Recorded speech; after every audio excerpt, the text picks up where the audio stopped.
Gorgeous day for baseball in Milwaukee. Brewers' magic number down to 1.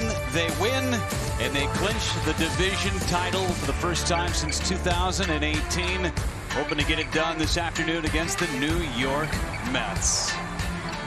Hi, everybody. How's it going? Great to be with you. Bill Schroeder, Sophia Minter with you. Hopefully today is a clinch day after getting a victory last night against the Mets. Corbin Burnes was fantastic. Hopefully celebrating and popping champagne here this afternoon, Rock. Well, they got in a little while ago. It hit a bump in the road against the Cardinals, but still having a pretty good homestand, winning the first 2 games in this series. This is not the ultimate goal, but a win today. They win the division. They don't have to deal with the wild card game, and they're going to have to play that divisional series. But this is another step in the direction toward a World Series victory. That's the ultimate goal for these guys, and they think they can attain it. They have won 2 in a row against the Mets, trying to make it 3 in a row this afternoon. Live shots of the Brewers dugout, a Ryan Braun retirement ceremony coming up in just a matter of moments. We will be carrying that live for you as we will have a little bit of a late start today. Ryan Braun, a great career as a member of the Brewers, the all-time leader in home runs. He will be center stage when we return his retirement ceremony, covered in its entirety right after this.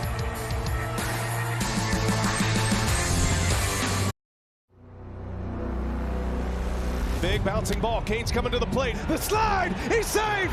Ball game. Did he get enough? Adrian Hauser, a pitcher bomb. Arias to Wong. Look at this play. Throw to first. Yes. Oh, my goodness. Lauer, high fly. Another pitcher bomb for the Brewers. Myers on the track. A game winner for Jackie Bradley Jr. The Brewers are going to win it 10 innings on this Memorial Day. Adames in the air, right center. It's a grand slam. Tellez down the line. The legend of Rowdy continues. Tagging, trying to score. Wong, safe at home, hammered, deep right center. Forget about it. Fly ball into right field. Avi Garcia pulls a home run back. Fly ball right field. It's a complete game shutout for Adrian Hauser. Are you kidding me? A walk-off grand slam. For a 4th straight year, the Brewers are playoff bound.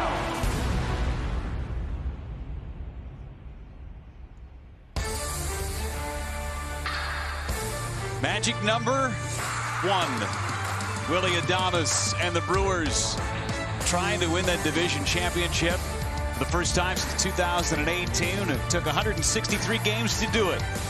Freddie Peralta and company have the opportunity right in front of them with a victory over the New York Mets here this afternoon from American Family Field. Last home game of the regular season. Brewers take their show on the road starting Tuesday, 3 in St. Louis, 3 at Dodger Stadium against the Los Angeles Dodgers. It is a packed house here at American Family Field. Still some trying to make their way into the ballpark. Euchre bobblehead day, Ryan Braun retirement celebration. And here come the Brew Crew trying to hoist another division championship. Good first 2 games against the Mets, a 5-1 win Friday night, a 2-1 thriller last night. And Freddie Peralta hoping for some more milestones too. He's 10 strikeouts away from joining Corbin Burnes and Brandon Woodruff in the 200 strikeout club. Take a look at the New York Mets and Luis Rojas. Rojas in his 2nd season as the manager of the New York Mets. They have really been falling on hard times here of late. Officially eliminated from postseason contention with the loss yesterday against the Brewers. As Brandon Nimmo sets to lead things off, their starting lineup very similar to their lineup in the first couple of games. It's Nimmo, Lindor, and Conforto at the top. Alonso Baez and VR in the middle, with Jeff McNeil, Tomas Nido doing the catching, and Carlos Carrasco on the hill for the Mets. And they're going to have their hands full, Rock, with Freddie Peralta making start number 27 today. Yeah, last 2 starts have been pretty good. He's made 4 starts since coming off the injured list with that problem in that right shoulder. He's making his 5th start since his return. And last time out against the Cardinals, a no decision, 6 innings pitched, 7 hits, 3 runs, 96 pitches. He was able to get that pitch count up. Actually did suffer a loss in that start, not a no decision. First time ever he's facing the New York Mets in his career. Let's check out the defense behind Freddie here today. You got Yelich, Kane, and Taylor in the outfield. And Luis Arias, Willie Adames on the left side. Colton Wong, Eduardo Escobar, and Omar Narvaez behind home plate. I'm jumping the gun on the defense. I'm so excited today. Ready to get going. A little bit of a delayed start because of all the pomp and circumstance, but for a good reason. That's Corey Blazer. He is our home plate umpire today. Jeremy Riggs is at first. Adrian Johnson's at second. And Bill Welke, he is the crew chief in the rocking chair at third. Could not have asked for a better day here in Milwaukee. Temperatures could get into the 80s before it's all said and done. Brandon Nimmo's in there. Had a nice series. 3 hits last night. The first pitch of the contest is high for ball 1. Supreme athlete Brandon Nimmo. We've seen his offensive skills on display. Made a nice diving catch last night as well. All kind of starts with him at the top of the lineup for New York. Yeah, 3 hits last night, shooting the ball all over the diamond. Another good start by Corbin Burns, going through 7 innings, able to pick up a 2-1 win. Just enough offense. Really important for the Brewers starters the last 2 days, with the bullpen a little short to go deep in the game. Lauer 6 2/3 in the opener, and Burns 7 strong last time. And a strike poured in there. It's 2-1. Yeah, velocity been pretty good for Freddie, particularly his last time out. Last 2 starts have been good. The curveball's been effective. Good life to the fastball.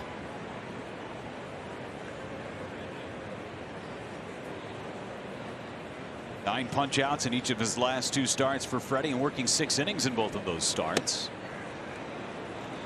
They take a loss against the Cardinals his last time out. Gave up 3 early runs, and that's kind of been the theme for Freddie since coming off of the injured list, with that shoulder discomfort that he had.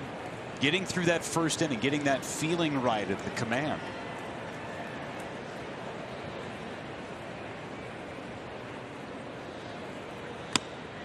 Three-2 on Nimmo.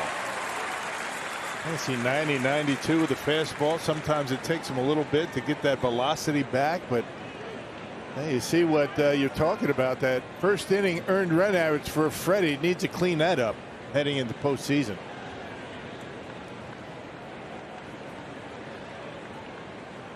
Three-two pitch, and we'll do it again. Matter of fact, both of the starters today, Carlos Carrasco, Freddie Peralta, both struggle in the first inning when they do struggle.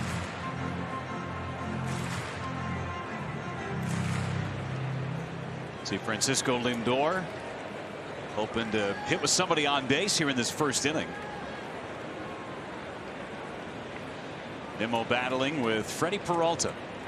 It's a Mets offense that has struggled for the better part of the season to score runs. Bouncer hit to the right side. Escobar, no problem for him. One away. Boy, Escobar's looked good over at first base. He had a terrific game last night. Really saved the game at the end, too, with Brad Boxberger on the mound and a runner at first base. Michael Conforto hit a missile down the right field line that Escobar made a nice play on. If that gets into the corner, it's a tie game. Yeah, it was a 3-2 pitch. The runner was moving on the pitch and would have scored easily. But yeah, he's looked good at first base.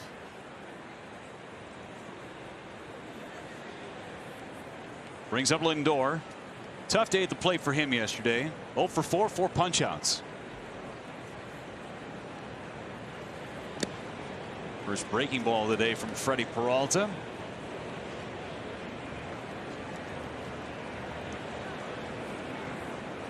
Haven't been a lot of scoring opportunities in this series for both clubs. They've combined for just 3 hits with runners in scoring position the entire series. Yeah, and 2 of those came yesterday. Mets were 1 for 3 yesterday. Brewers were 1 for 8. Right now, Freddie Peralta looking to work clean through the Mets in the first inning. Caught the top portion of the strike zone with a breaking ball. 1-1 on Lindor. Starters for the Brewers have really started to use that curveball much more than they were early in the year. Corbin Burns, Brandon Woodruff, and now Freddie. How good was Burns' curveball last night? Yikes. A lot of punch outs on that pitch. How good were all of his pitches? I mean, you could say that all year. All season long, you could say that. Cutter one night, curveball another night. Nasty breaking ball there from Peralta. 2-2 on Francisco Lindor, and just for funsies, the changeup from Corbin Burns too at 93. See Peralta's breakdown there and feeling more comfortable with the breaking ball. Giving up trying to determine whether it's a curveball or slider. I don't blame him. They are so similar. Velocity not that much different. The curveball obviously is going to break a little bit more going down, but tough to decide or determine which one is which. Second straight full count to open up against Freddie Peralta. Lindor with Conforto on deck. 3 straight lefties. And a fly ball to deep right. Francisco Lindor has given the Mets a 1-0 lead. His first hit of the series is his 18th home run. Yep, fastball down in the zone. I mean, very effective with that fastball is Freddie when it's upstairs. Down the middle. About mid-thigh high, and Lindor hit a bomb out of here to right. 93 miles an hour. Check out the location. Right down the middle.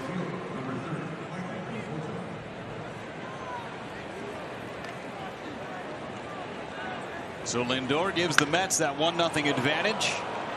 Tyrone Taylor gave it a couple of courtesy steps, but well out of here into the bleachers and right. It's the 3rd first-inning home run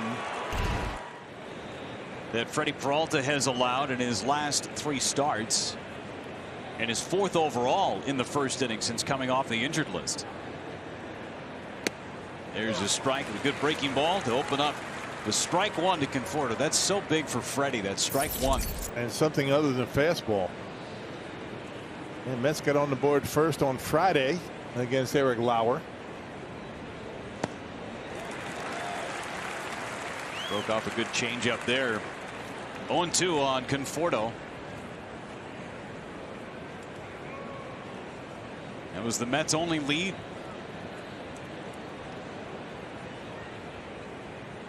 Took that 1-0 advantage, and then Colton Wong came right back, hit a leadoff home run in the bottom half of the first inning.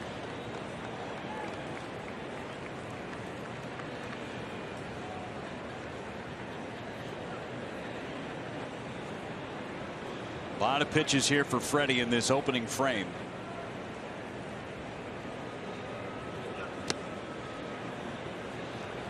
Hey, Eric Lauer on Friday had a rough first inning. He threw 39 pitches in the first inning, only allowed 1 run. Unbelievable the work that Lauer put in on Friday night. Getting through that first inning, as you mentioned, Rock, on so many pitches and just 1 run scoring, and then to end up going 6 2/3. To the left side, Urias. Nice play. Able to make a good throw to get Conforto. Yeah, that was a nice job. I mean, he goes down to stop his momentum, so he's able to make a good throw to first. Well done by Luis Urias. Playing third base, but made that play as a shortstop. Very used to that. You go down, you stop yourself, and get yourself in position to make a throw. Good play.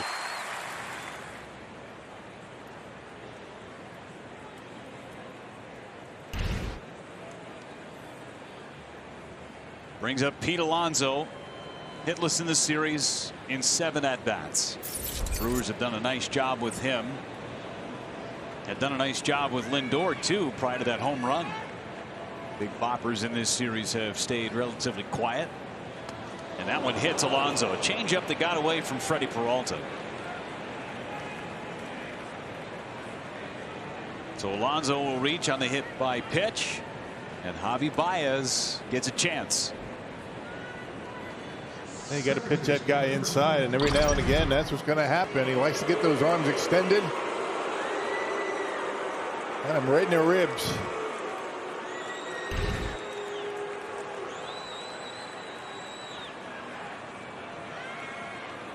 Baez drove in the only run of the game for the Mets last night. See Craig Counsell and Chris Hook chatting. Going to be at least a 20-pitch inning for Freddie Peralta in the first. And I'm sure he's going to get a steady diet of those. Yeah, that and a high fastball. Those are tough pitches for Baez. Tough pitches for anybody, but you leave that pitch down in the zone, a fastball, he's going to hit it hard. You don't have to throw this guy strikes to get him out. A couple of hits in the series for Baez. Ground ball to short. Adames goes the short way. They get the force out, and Peralta does a nice job allowing just the one run in the first. Kolten Wong and company coming up when we return.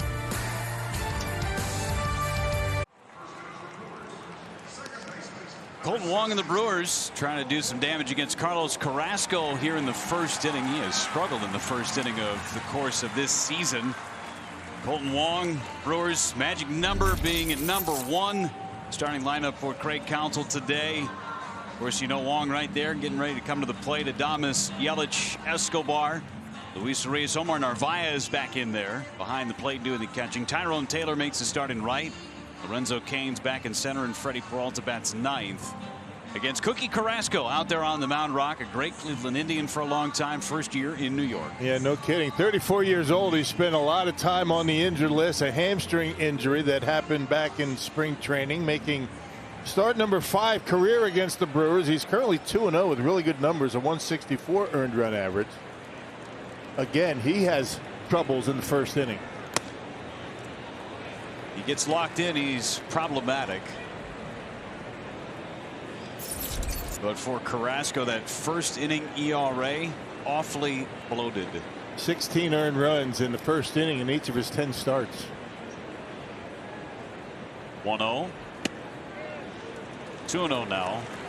Equates to a 14.40 ERA in the first. After the first inning, he's got a 2.6. Yeah. Get him early before he settles in, particularly on the road. Good fastball, good changeup. He'll throw a slider as well. Wong fouled it back.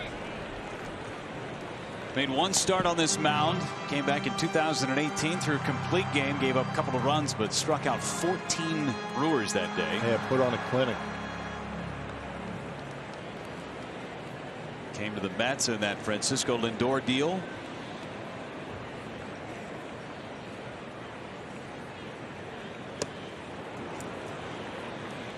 There's a changeup from Carrasco. 2 balls and 2 strikes on Kolten Wong. Packed house today at American Family Field. Perfect day for it. They're looking for a celebration. Good take there. 3 balls, 2 strikes on Kolten Wong. Brewers have been really good this year at answering their opponents, especially here at home. Team scores a run, Brewers come right back. Been a terrific season. Just about every category for the Brewers has been very good. And Wong takes ball 4. Leadoff man is aboard. Close pitch. Tomas Nido thought he got a strike. Carrasco didn't get it. Here comes Willy Adames. Go back to Friday night. Willy Adames blasted his first home run since coming off the injured list. Home run Powerball counter. 23rd home run overall, his 18th as a member of the Brewers. Nice catch made by a fan. Toyota territory. Got to feel good for Willie getting back in the home run department. And he'd had a few near misses against the Cardinals. Man, hit the ball pretty well since he came off the injured list, making good solid contact.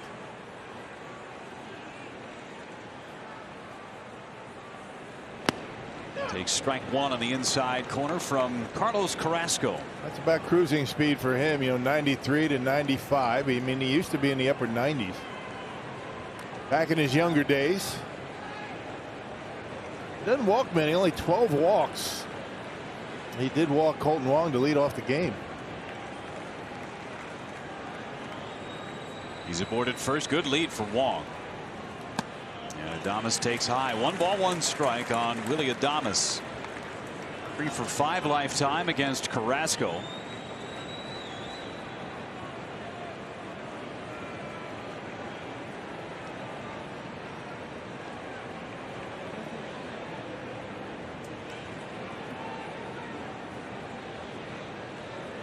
Extra half a step for Colton Wong. High drive, deep left. Brewers lead in the first 2-1. My, oh my, was that ball crushed.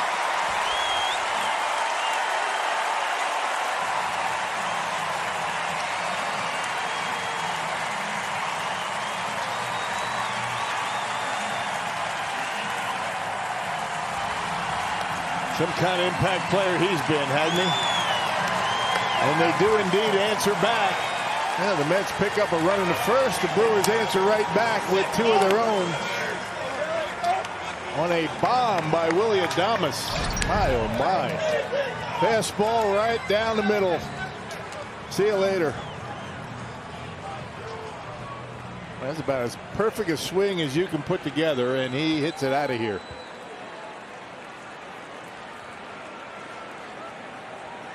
What a club. 2-1 lead in the first. Here's Yelich. Breaking ball, strike one. 24th home run of the season overall for Willy Adames, his 19th as a Brewer.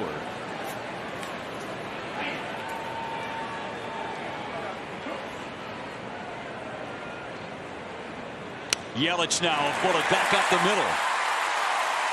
Conforto cuts it off. Yelich content with a single. 3 straight base runners to open up against Carrasco. Hey, Yelich starting to put together some pretty good at bats. But Downing got that pitch. We're going to get change up, 88 down and away, waits back and yeah, hits it hard out there into center field, actually right center. That's not a bad pitch. You got to tip your hat if you're Carrasco to Yelich. Not much better you can do about that, but yeah, Christian stays right on and bangs it hard into the outfield. Christian, the home run he hit on Friday off of a changeup.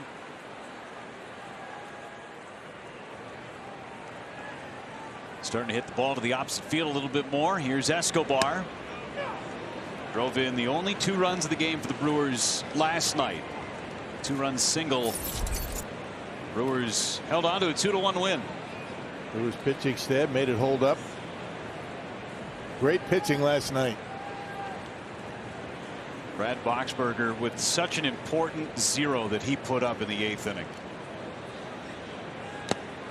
Devin Williams not available. Maybe available today. We'll see. See if we can spot him out in the bullpen. If he's out in the bullpen, there's a good shot that he might be pitching today. We'll see as the game progresses. We're only in the first.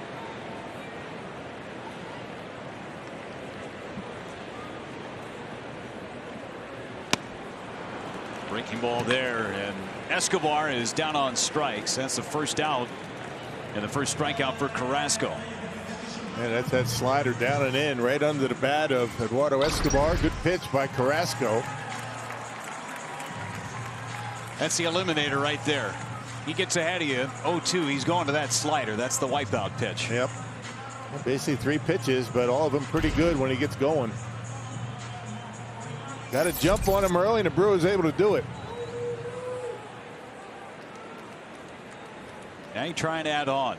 You add on and you beef up that lead a little bit. You don't have to worry about who's back out there in the back end of the bullpen, who's available or who's not. Go take them. Score 10 runs. Don't worry about it. That's right.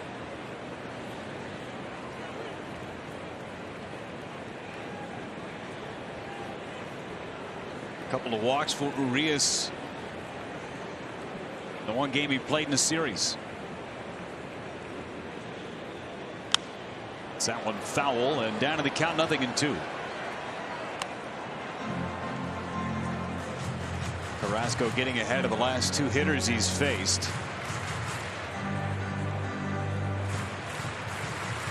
The home run he allowed, the 8th that he's given up in the first inning in his 11 starts this year.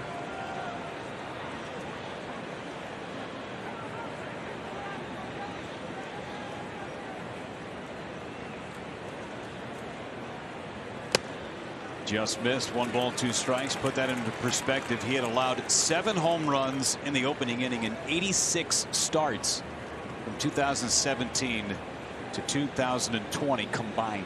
Well, a little bit of that has to do, you know, in the first inning, a lot of guys are going to struggle, but he used to have a lot more behind his fastball back in the early days. Still throws it pretty good, 92 to 94, 5 maybe. Good take from Urias. 2 balls and 2 strikes. You can get away with some questionable location when you're throwing hard. Not so much when you're in the low to mid 90s. Yeah, they say you're not throwing hard when you're throwing 94 these days. It's hard to believe, isn't it? That's right. But still get it up there pretty good. 2-2 on Urias. Here it is.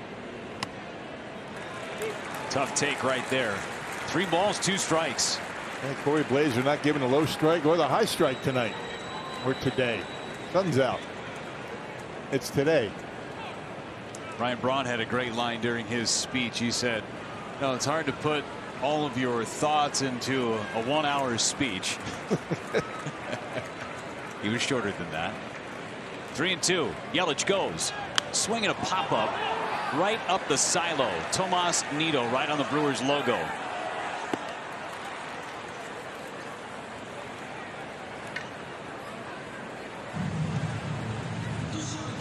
You have the advantage of looking in as you're trying to steal a base.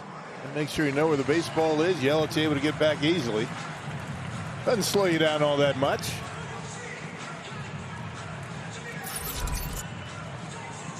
Omar Narvaez now with a shot. Got the day off yesterday with Manny Pena catching.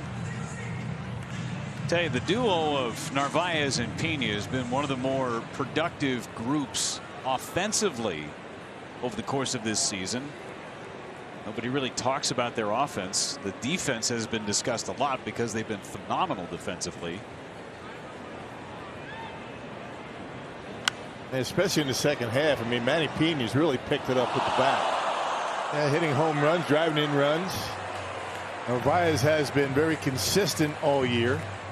Tailing off a little bit. I think just fatigue. He's being back behind home plate as much as he has. And been a consistent bat for the Brewers most of the season. Sitting on 11 home runs. That duo is combined for 23 on the season. One fouled back. He's had a couple of pitches to do some damage with. And to say nothing about how this catching tandem has done defensively. The 3rd best earned run average in the National League. The Brewers are behind the Dodgers and Giants. They have a lot to do with that.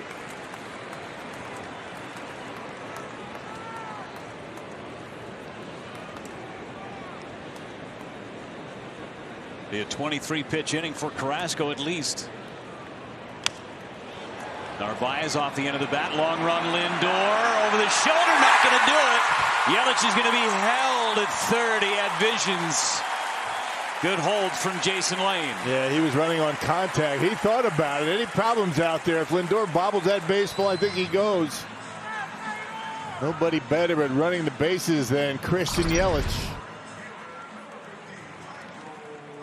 He got jammed a little bit on the pitch inside, and you can see Yelich. He's running on contact. He's on his horse. If there's any kind of a problem out there in the outfield, he's going to try and score.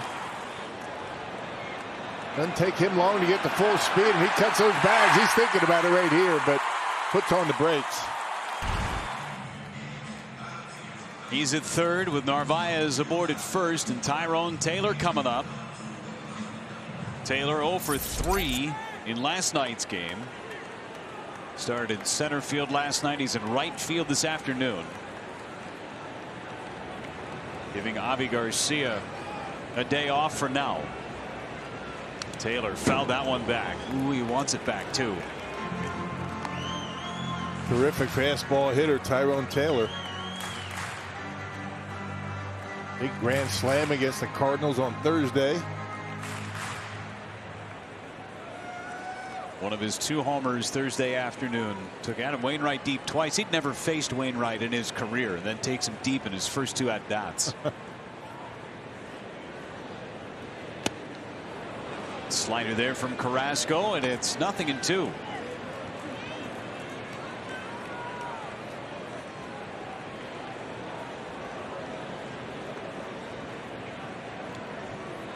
Taylor came to the plate with the bases loaded in last night's game against Rich Hill. I thought he was going to go deep again. Rich Hill had a good day. Left-hander with the big curveball. Brewers were very patient with Rich Hill. Through 4 walks, only had the 2 base hits, but one of them certainly counted for both of the Brewers' runs. The Eduardo Escobar singled into left. That pitching's been good. I mean, really has. I mean, you can't really fault them. I know they're without DeGrom. I mean, that's a big loss, but they're right behind the Brewers in earned run average. Check swing, and he didn't go. Jeremy Riggs denies the appeal. They play a lot of close games, these Mets. Last night was their 88th game decided by 2 runs or fewer. Most in baseball. Yeah, heartbreaking losses. 41 and 47 in those games. If you go one way or the other, flip-flop a couple of games. Taylor takes. Good take. Another check swing didn't go. Count runs full. Take a couple of those losses, put them into the win column. You're in a totally different situation, not only in the East, but in the wild card. And if you had DeGrom, you'd probably add another 4 or 5 wins, right? Easily. Yeah. DeGrom, who hasn't started since the midpoint in July, gone for the year. No Noah Syndergaard this year either. Right. 3-2 on Tyrone Taylor. Long inning for Carrasco in the first. Narvaez will run. And Taylor pops it up. First base side, Pete Alonso drifting near the dugout, makes the catch. Just enough room. Brewers strike in the bottom of the first. Willie Adames does it again for the Brewers. A blast to deep left. 434 feet away. Claws up. Brewers up a run.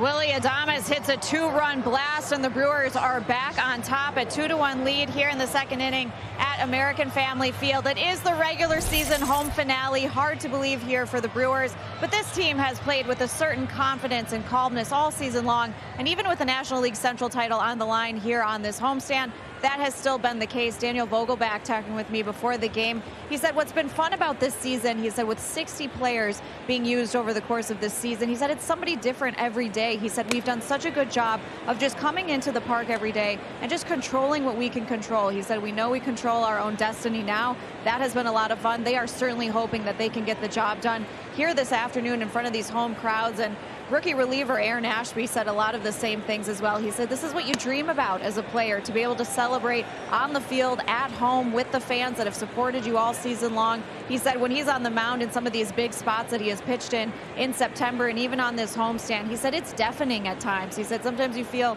like you can't hear yourself think. But Jeff and Rock, as we think about kind of where this season started, just 25% capacity to have a full house here today. Can't think of a better way to wrap things up here at home at American Family Field. Very well said, Sophia. And to have the weekend that we have had, as Mark Attanasio talked about in the Ryan Braun retirement speech, it has been a full-on onslaught of celebrations over the weekend. Wall of Honor, Bob Uecker Day yesterday, and Ryan Braun retirement today. And a win away from clinching a division title would be poetic justice to do it here today. Yeah, it was interesting, and a reminder when Ryan Braun was making his comments, he said his last year as a Brewer took place with no fans in the stands. And one of the reasons I think that he was contemplating coming back, he wanted to come back in front of fans. Had an opportunity to do it today. That ball's going to stay in fair territory. Boy, that wind is really swirling out there. Christian Yelich able to stay with that one and make the catch. Yeah, hung with it, didn't he? Got a little dicey there. Looked like that baseball kind of blew back into fair territory.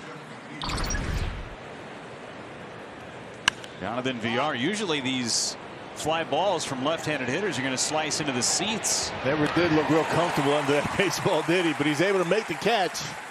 It's all that matters. You don't get style points in baseball. An out is an out. And any win is a win, ugly or not. Take them all. Christian not wearing his Bob Uecker shoes today. I thought that if he had a good game last night, he had a base hit. as Jeff McNeil hits. Brewers won. Yeah, Brewers won. I figured if he had a really big game wearing the euchre spikes, he would wear them for the rest of the season. Maybe just a day, but wasn't good enough. A win and a hit. I mean, they were great spikes. A great day for me.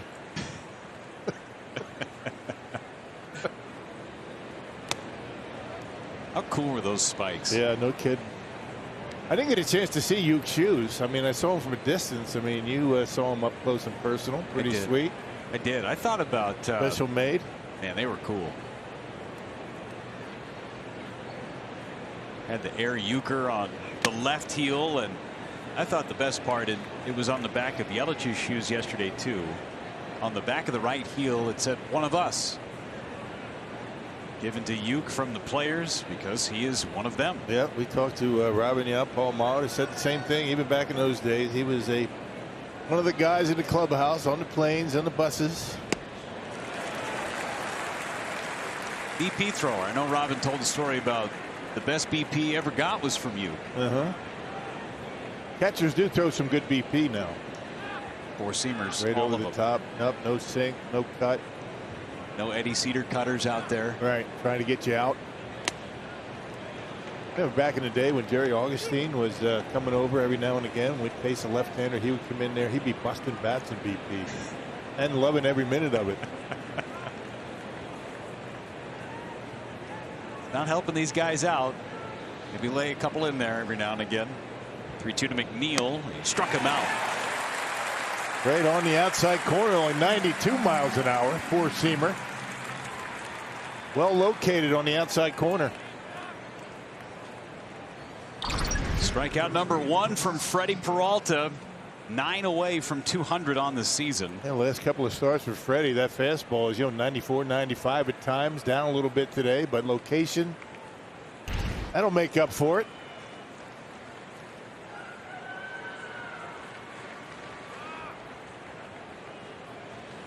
Tomas Nido, the hitter, doing the catching today. McCann getting the day off, and he hits that one off the end of his bat, and it'll stay foul. Right off the cap. You're talking about those cleats. Just how great they were in the shoes too, the design of them. And only Uke. Uke told a great story too. Craig Counsell gave him some spikes a couple of years ago because at his house he has a bit of a hill in the backyard and he wears the spikes when he cuts the grass. Hey, it should. Nido to center. Lorenzo Cain drifting back, still back, warning track, leaps, caught another one. Lorenzo Cain robs a home run from Tomas Nido. That ball was gone. Great catch, Lorenzo Cain. Night in, night out, day after day. Not on this day.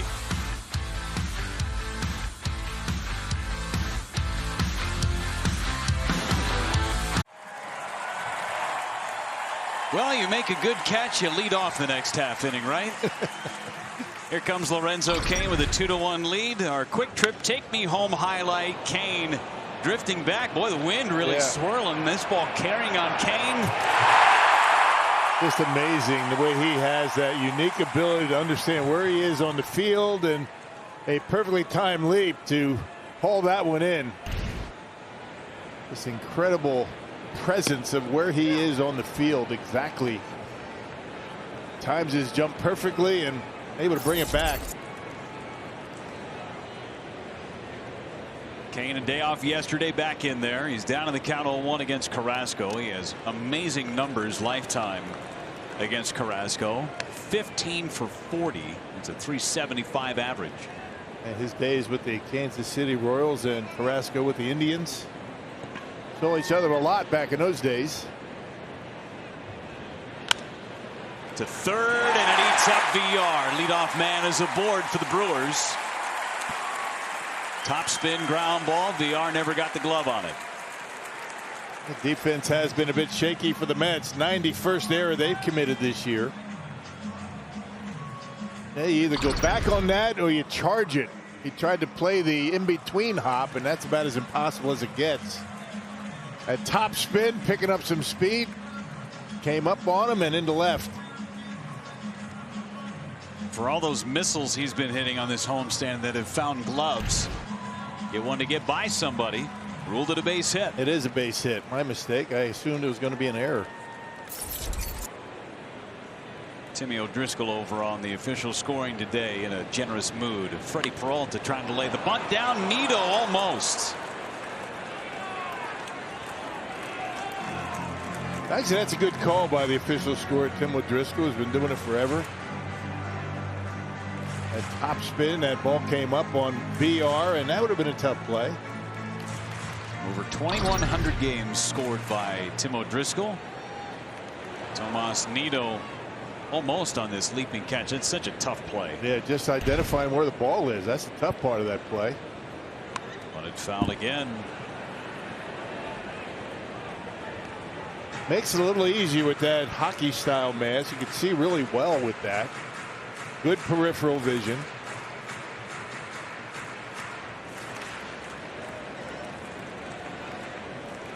Blocked by the sides there. And you do get style points wearing those. You never wore one of those, no. did you? Charlie O'Brien, one of my teammates, he came up with that. That's bunted foul. Going to be a strikeout for Freddie Peralta. Second strikeout for Carrasco. Back to the top of the order in Colton Wong. And before he hits, a quick word from Feldco. Win big with Feldco. Buy one window, get one free. Feldco, improving lives one home at a time. Call 866 for Feldco. Wong a walk and scored on the home run by Willy Adames. Both teams with first inning homers from the number 2 hitters. Lindor first and then Adames. Talking about the hockey style masks. Did you ever try one on just for fun? I did. Said not for you. I never really had an opportunity to wear one when I was playing. Okay. Charlie O'Brien developed that when he was with the Blue Jays. Obviously, you know, with the Toronto Blue Jays, a hockey town, and came up with the idea to use a hockey goalie mask and turn it into a catcher's mask. It really took off. You can see really well with those, but I don't think the protection is as great as it is with the regular style catcher's mask.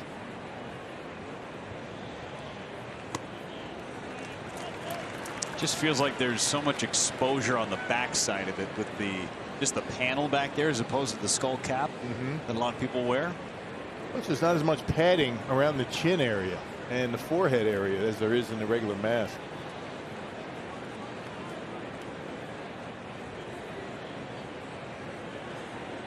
Nito taking a look over there at first.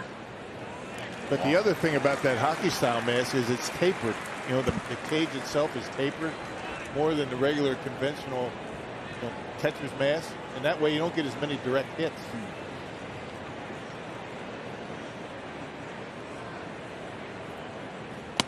That's a strike. Got the call from Corey Blazer there.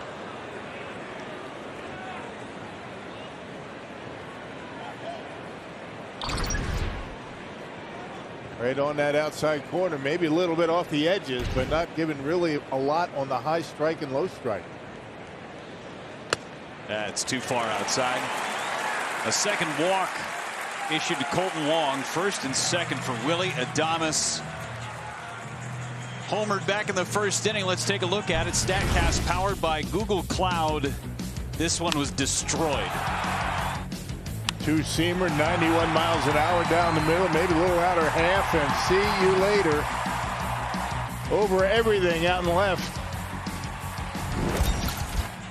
Good answer to that first inning run by the Mets.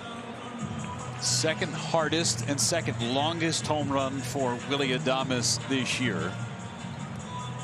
And as many home runs as he has hit for the Brewers this season, he has never had a multi-homer game. Not this year, not ever.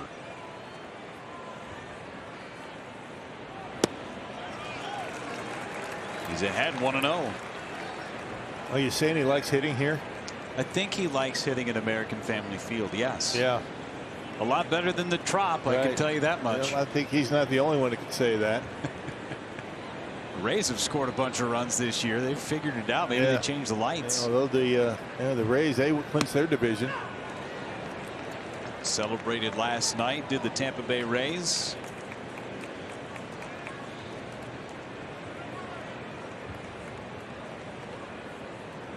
Brewers magic number at 1.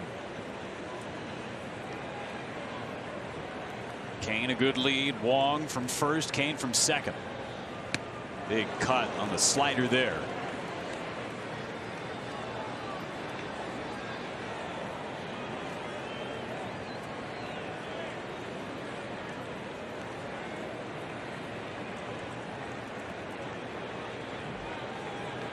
One out, 2 on for the Brewers.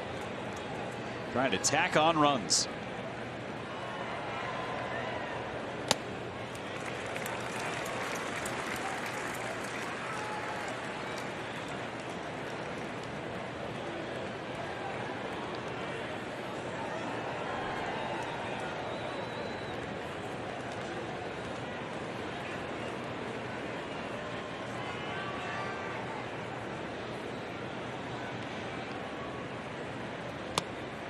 Good take.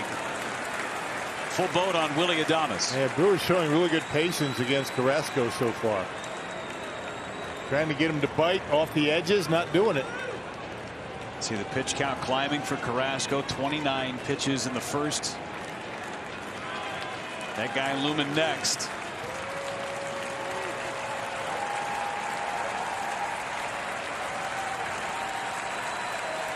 Payoff to Adames. Down and away. He worked a walk, and they're loaded for Yelich. Good take on the slider. Really good at bats for the Brewers. Showing good patience today. Pitching coach Jeremy Hefner out to chat with Carrasco. 3 walks already issued by Carlos. Season high for Carrasco in walks. A couple of starts ago against the Yankees, he walked 4.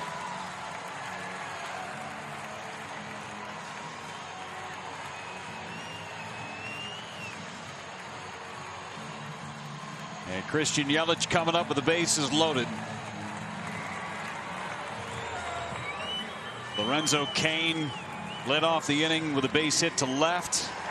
Getting his sneaks all laced up, ready to go. Wong with a walk. He's at second. And Willy Adames over at first. Yelich this year, the bases loaded, 3 for 10, couple of doubles, and that big grand slam. That grand slam was his last home run until Friday. Base hit in the opening inning. And he takes a strike. Yeah, find a gap right here, and 3 runs are going to score. Great speed on the bases.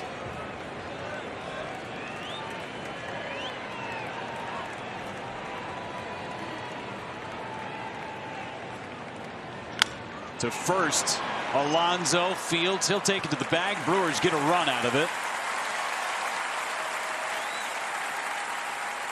Runners to second and third for Eduardo Escobar. Productive at bat from Christian Yelich. Got to put the ball in play. They're conceding a run. And Christian able to do that on a changeup. So both times Christian Yelich at the plate, he got a base hit on the changeup and now a ground ball. And an out on the changeup. Escobar punched out on a slider back in the first inning. 2 out. RBI opportunity for the switch hitter.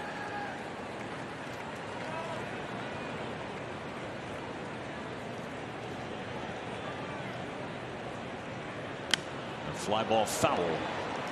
Getting closer and closer to 1,000 hits for Eduardo Escobar. 7 away.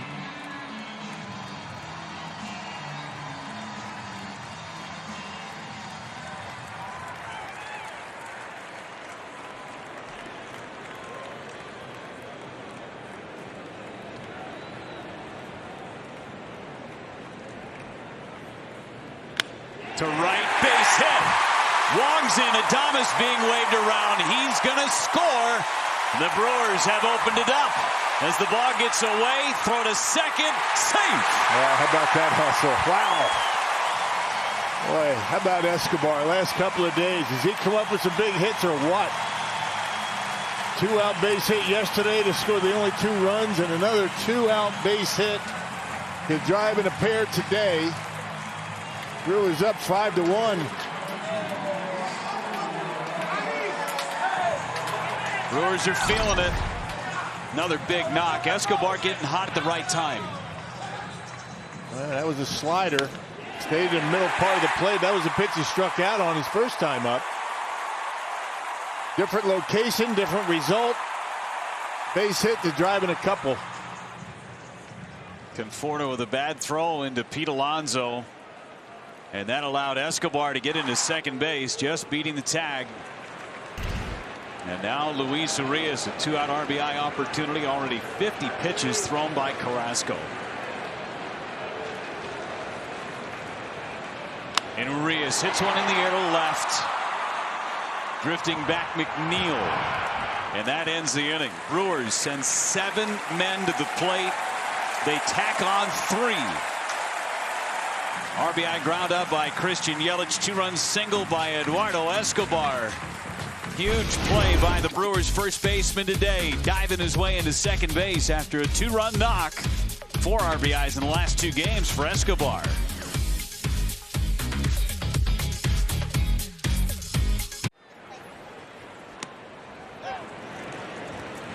Brewers up 5-1. Freddie Peralta getting a little bit of run support here today as he faces Carlos Carrasco to open up the 3rd. Eduardo Escobar, a 2-run single, got a 2-run home run from Willie Adames in the 1st. That's some pitcher-on-pitcher violence right there with that breaking ball. A little frustration with that swing. Here comes the 0-2. Struck him out. Another strikeout for Freddie. It's his 2nd.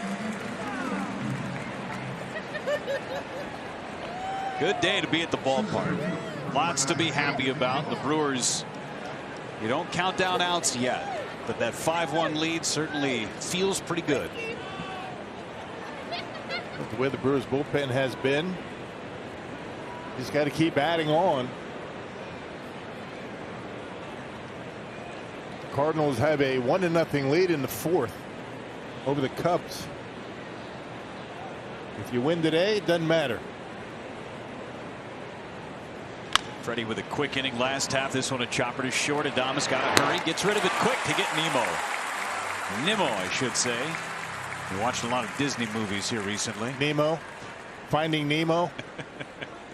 Hey, they found him. Yeah. I'm not, spoiler alert here. They found Nemo. That's too bad. Too bad. No, too bad you gave it away. Oh, that's all right. Hey, you know what? They found Dory too. And her family. I don't know who that is. It's Ellen DeGeneres' character. Come on, man. You haven't watched Finding Nemo or Finding Dory with your grandkids yet? No, not Dory. Nemo. You'd like them. They're good. Really good.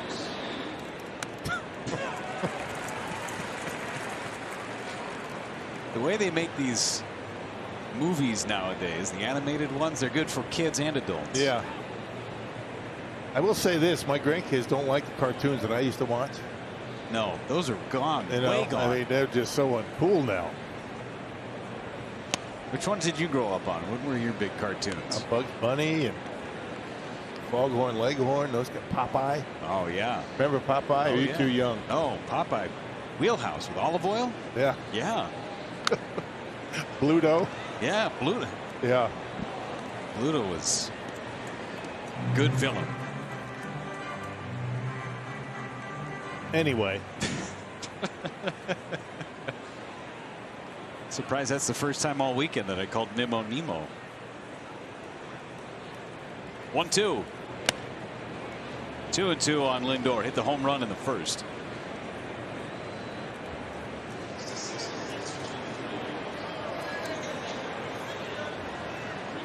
That's a good pour right there. Looking for a little celebration today. That's a good way to do it. Dan LeRae and the guys in the Brewers clubhouse department, they are ready for it. They've been ready for the last few days. Little angle on it. Yep. Perfect pour. 2-2 on Lindor. Only hit of the game for the Mets so far. An overthrow there from Freddie.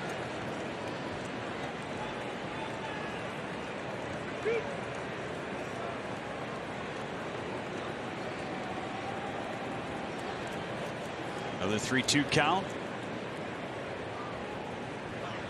And a pop-up.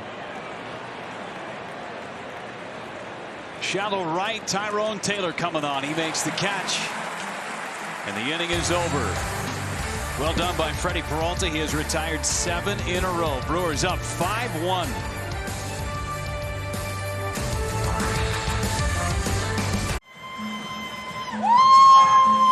Good day to be at the ballpark. 5-1. Brewers are out in front of the New York Mets. Our American Family Insurance Spotlight. Most wins in a single season in Brewers franchise history. Creeping up on another one. 93 wins. Hoping for 94 today. Brewers NL Central champions, of course, in 11 and 2018. And hoping to do it here in 2021. Magic number is 1 as Omar Narvaez takes a strike. Narvaez with a single back in the first inning. Brewers offense alive and well here against Carlos Carrasco.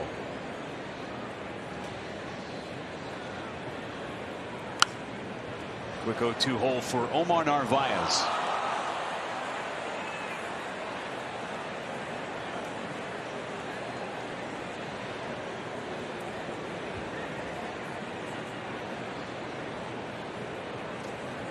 Six, 7, and 8 in the order scheduled for the Brewers here.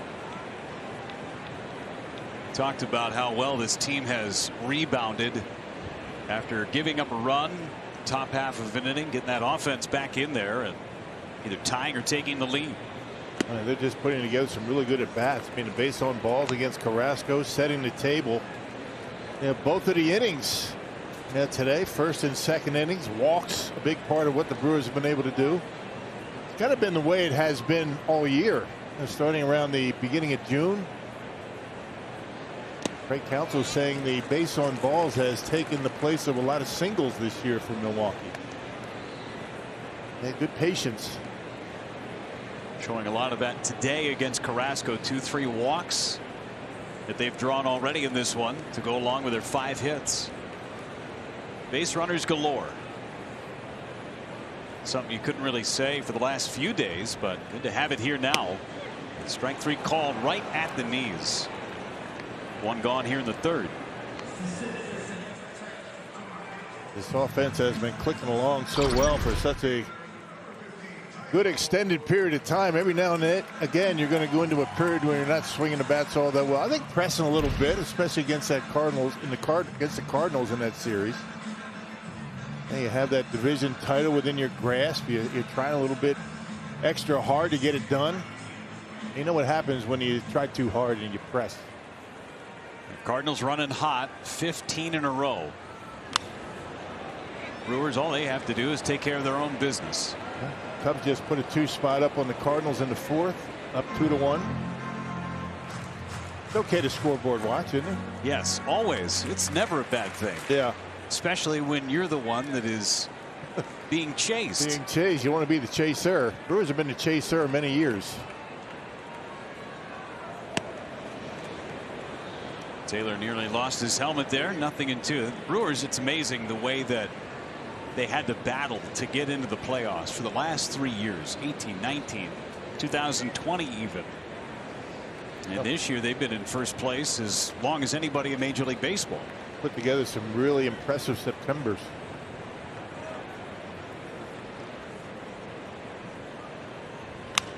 Ground ball sharply hit. VR, nice play. And he makes a good throw to first to take an extra base hit from Tyrone Taylor. Hey, gear up for October at the official Brewers team store located in the hot corner at American Family Field. The Brewers team store has all the latest postseason gear. Learn more at brewers.com/team store. Postseason gear. You can't get enough postseason gear. You got all yours already? I got a t-shirt. Yeah. How much have you bought for your family and friends now? Nothing yet. When I go to the game on the 8th, I'm going to get in line with everybody else, and I'm going to order some stuff. Good. That's right. You should. I mean, are you the kind of guy that goes there and has somebody go get it for you? No chance. I am doing that myself. Yeah. See, we in the TV business, you do a lot of radio, so we're done after the regular season. We don't get to enjoy TV, broadcasting these games on television in the postseason. It's kind of a bummer. So now you get to listen to us in the postseason. Sit in the stands with your transistor radio. Lorenzo Cain, a bullet back up the middle for a knock. Hey, you get to enjoy Uke and I in the postseason. Yeah. Right? We got to do something about that. We got local TV in the postseason. We'll see how that conversation goes, Rocky. Maybe a guest appearance as a pregame show guest. Yeah, maybe. What do you got on that? It depends on how the tailgating goes. We'll make sure to record it early. Gonna be fun. Will be fun. And on the swag, in terms of the team store stuff, get all the division championship stuff, right? Yeah, right. Freddie Peralta, a little bit low on him. 1 ball and no strikes. Got the T-shirt built for October. Yeah, it's fun to do the scoreboard watching and then trying to guess and where other teams are going to fold in. It looks, figuring out what's going to happen in the East is a grand mystery over the next week. The Braves and Phillies match up next week. 3 games, Tuesday, Wednesday, Thursday. And whether it's going to be the Giants or Dodgers in the wild card, we believe that all the games that those 2 teams have won, and it's still up for grabs, that division. The fact that those 2 teams, the Giants and Dodgers, haven't played head to head, and they won't play in the month of September head to head, is almost criminal. That's a great series, and 2 teams that should be playing in September. The Brewers have a great opportunity ahead of them to play some spoiler in the West, finish out the season in Los Angeles against the Dodgers. They're still going to be fighting. Peralta pops it up. Javi Baez takes care of it. The inning is over. Lorenzo Cain with a base hit. That's it. 5-1 Brewers. As we go to the 4th, we will hear from Ryan Braun, retired officially earlier today. Be joined with Mark Attanasio in the booth when we come back.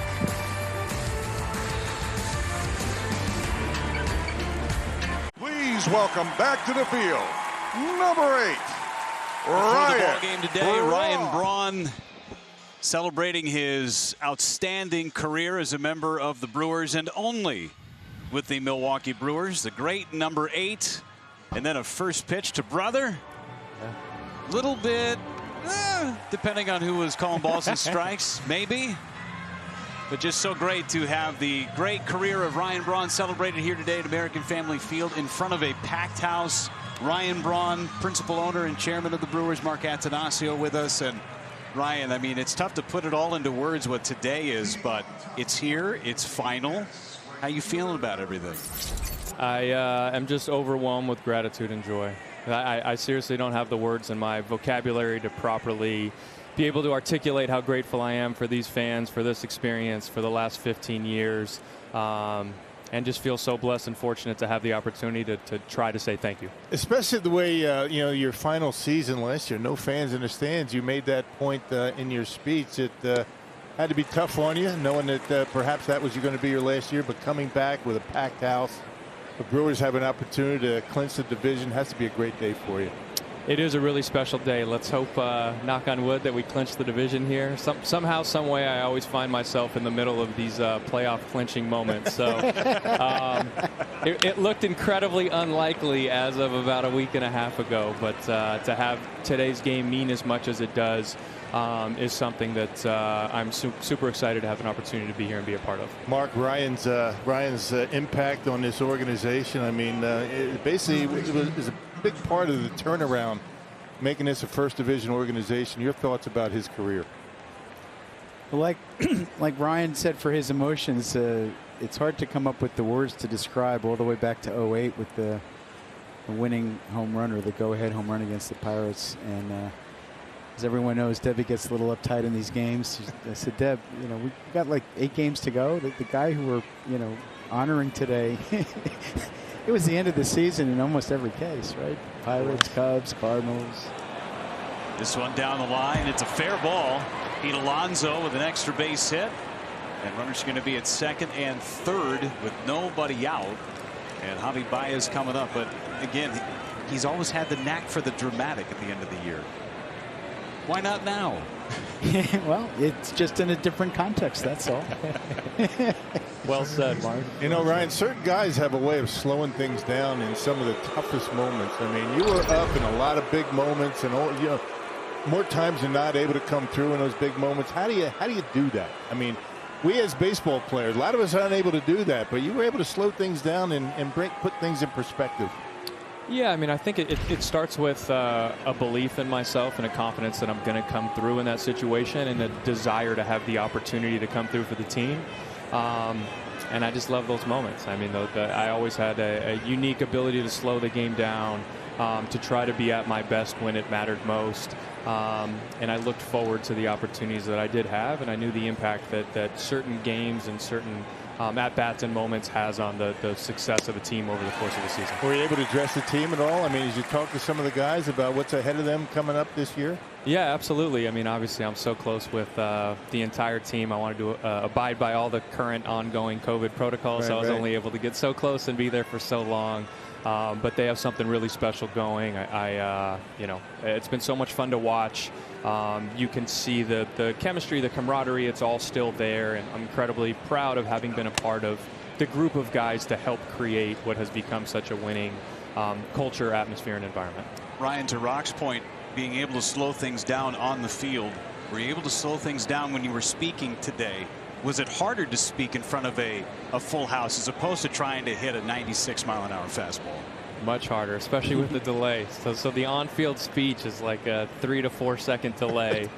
So you're hearing everything you say on the speaker after you've said it. So trying to keep track of where you're at and make sure that you go slow enough. The cool thing about it, though, is it allowed me to really take it all in. Mark actually suggested that, which was awesome.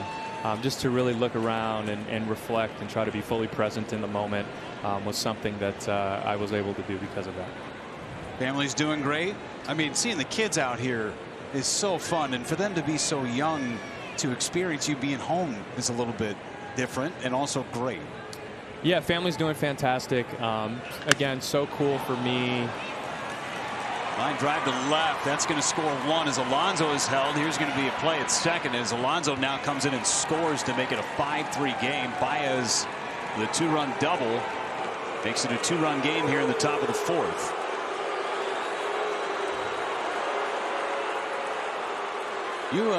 It should be a tightly contested game. You never want it to be easy, right? You mentioned Javi in your speech down there. You saw him come out of the dugout. Yeah, he was on the top step watching. Obviously, great player. We've had some good battles with him over the years. So much fun to watch him play. He is a unique talent in our game. But back to the family situation. Family's doing fantastic, and it was just so special for me to have the opportunity to share this moment and this weekend with my immediate family and a lot of my closest friends and more distant family. Kids are getting big. I mean, what have you been doing to bide your time back at home, back in L.A.? Somehow I find myself busier than I was when I was playing. First of all, full-time parenting is the hardest job in the world, as all of us who are parents can attest. So that's been my top priority, but I am taking a job in the finance space with an asset management firm where, among other things, I'll help educate athletes on financial literacy. And then I'm actually working on a project in the baseball space as well with a few guys who are playing on both sides today. Something that will launch early next year. So keeping me busy between those two projects and the family. Got any stock tips? I'm looking for a few investments. You're sitting next to the guru. He's the guy I go to for all my stock tips. Mark, how actively were you talking with Ryan? His decision about coming back or not? I mean, was that a discussion that you guys were having throughout the summer? Yeah, we had an ongoing discussion. Actually, it was a multi-party discussion. Me and Ryan, David, and Matt, and Counts, and it evolved, right? And some of it had to do with the health of the team and the ability to acquire players at midseason. The other part of it I do with Ryan. Ryan's got a beautiful family. We all saw that, up close and personal today. And we talked downstairs about how the 14 years went fast. Well, 14 years with kids can go really fast, and you blink an eye and they're in college. And I think I don't need to speak for you, Ryan, but I think you really embraced being with the family this summer. Yeah, I mean, there's nothing more important, nothing more impactful, rewarding, or fulfilling than seeing every little thing that your children accomplish. So as a parent, everything that I'm able to experience with them feels far more important and significant than anything else I've ever experienced in my life. I obviously love this team, this city, this organization. Had it been an absolutely perfect set of circumstances all the way around, for me and my family, for the team, perfect fit, in a good place physically, it was something that we continued to discuss because of my unique, relationship with these guys and love for the city. But this really feels like the right decision. I'm very much at peace with it. And I think this team is in a great place without me. Now, you mentioned in your speech today that you and your family are going to stay active in the community here in Milwaukee. How do you plan on doing that?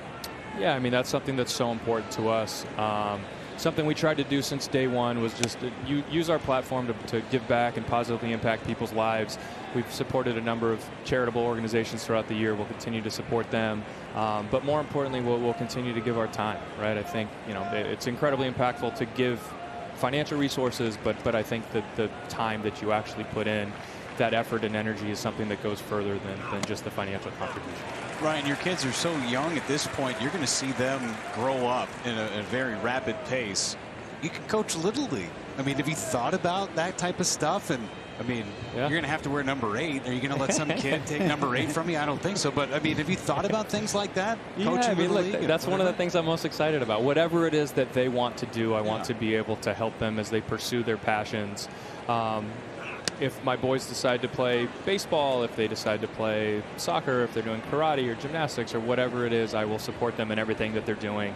And I feel incredibly fortunate to know that I'll have the opportunity to be there with them and experience those things, because not many people have that opportunity at 37 years old. It's going to be a lot harder being on the other side coaching than it is playing it. You know that, right? Oh, absolutely. Yeah. I mean, when you're playing, you have more of an ability to impact the outcome. Whereas when you're coaching, you're depending on the people who you're trying to give instruction to come through for you. So coaching is one of the hardest things to do. You rarely get the credit. You always get the blame, as we all see and have lived over the last 15 years. How tough is it for you to sit here and watch this and Brewers trying to clinch the division? I mean, you got to feel like you want to be down there, right? Yeah, I mean, if I came up with the bases loaded when Yelly was up, I think I would have driven in more than the one run he did. So, I mean, there's no doubt I come through in that situation.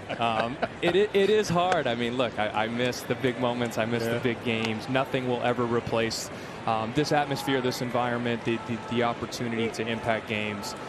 So certainly I miss it, but it's so cool to have a chance to see it from a different perspective. I'm seeing parts of the ballpark I'd literally never seen before, and I get to support a lot of my friends while doing it. The first time you came back, Ryan, you sat with Mark and the family in his seats. How weird was it sitting down and watching a big league game for the first time? That was really weird. Yeah, this whole thing is really weird. It's going to be a process. Make a play. Nice. Way to go, Tyrone. Good running catch by Tyrone Taylor for out number 2. That's why I didn't come back. I balled in the gap if I'm in That's it right there. I could probably drive one in, but I'd let some up there. I'll tell you, those gaps are small with those guys out there. I mean, with Lorenzo and you got Bradley, Tyrone. I mean, all these guys. I mean, they can really track them down. Yeah, I mean, we've seen the value of pitching and defense, obviously, with the success of this year's team, and it goes such a long ways. I think it's also hard to quantify the confidence that gives to a pitching staff. You get behind in the count and you want to throw strikes, let them put it in play. You got Locaine and JBJ and Tyrone Taylor, and obviously the defense up the middle is fantastic. It goes such a long ways. It's difficult to quantify, but it's real when you watch a team play every day. Your thoughts about the big 3, these starting pitchers that the Brewers have been able to throw out there, Burns and Woodruff and Freddie. It's been amazing to watch these guys this year. It really has. I mean, it's cool for me to see their continued progression and improvement. Obviously, I've seen each of them over the last few years, and to see all of them take significant steps forward, all of them turn into legitimate #1 ace-type pitchers is what has led to the success this team has had. And knock on wood, I think it sets this organization up for a continued run of success moving forward. Mark, such a big weekend, all weekend long. It's been such a celebration. Friday, Saturday, here with Ryan on Sunday, yesterday with Uke and the Wall of Honor on Friday. Packed houses. What a fun weekend to finish out the regular season here. You know, I was saying down in the seats right before they embarrassed me by wishing me happy birthday, which, you know, by the way, not that it's a couple days away. It's early. It's just all about embarrassing me. It's good. Debbie and our assistant Samantha Ernest, like, you know, and they get me every year. I don't get it. You would think after 17 seasons, I'd figure out, you know, last home game, maybe something's up. But, you know, the difference last year, I was here last year, obviously, team was different, mood was different. Ryan, you played last year here with, you know, piped in noise and cardboard cutouts. I mean, this is what it's about right now. And hopefully popping some champagne today. Still got some work to do. 5-3 here in the top of the fourth inning, but to end it hopefully with a clinching situation on a day like today, the way it should be done here at American Family Field. Should be done at home. I agree. You want the opportunity to do it at home. You want to be able to celebrate with your fans in your clubhouse, with all of your personnel, and let's hope that we're able to do that at the end of the game here. You're going to take Ryan into the clubhouse in a clinching scenario here? I don't. Roger Kaplinger could be listening, so you can't sneak him in, right? We'll keep that undercover. We'll do the best we can. Congratulations, Ryan. A heck of a career. Thanks for having me. Well done. I appreciate it. Well done on the field today. Wow. Congratulations. Well so done, glad man. you could be with us. Mark, thank you so much for being with us all weekend long. Let's get this one today. Go Brewers. Go Brewers. Brewers have a 2-run lead as we head to the bottom of the fourth inning. Packed house here in Milwaukee.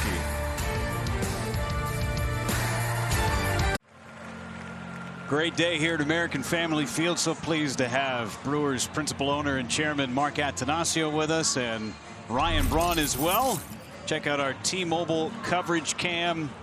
Not one empty seat in the ballpark this afternoon.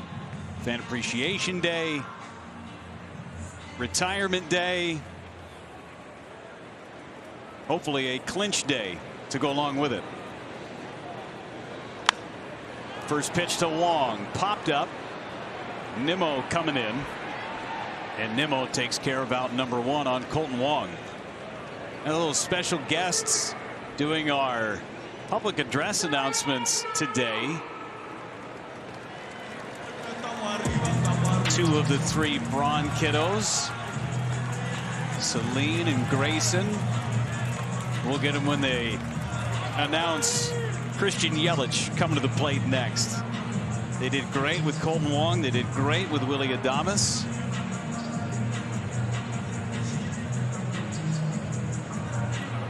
Ryan was just in here videoing his youngsters doing the guest PA from the kids. 2-run lead for the Brewers in the fourth. And Carrasco gets a wide strike from Corey Blazer. Good to catch up with Ryan. He still looks like he can go and hit a bullet into right center for a double, huh? That's a class act. I mean, he always knows the right thing to say. Very articulate. He'd be a heck of a TV guy. He would be. Maybe radio. Both mediums would be very good for him. Yeah. He's going to succeed in whatever he wants to do. He had, provided so many just unbelievable moments, in this ballpark and for the Brewers. Adames lines one down the left field line. Trying to stretch it. Here comes the throw, and Adames is going to be out by plenty.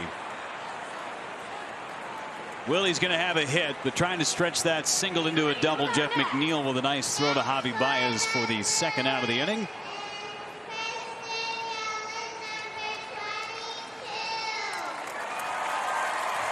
Celine Braun with our announcement. Here is Adames. I think he had good intentions. Never did slow down around first base, but a pretty good play out there in left field by McNeil. Any kind of hesitation, and he's going to make it into second base. Didn't work. There's Yelich, and he takes his strike.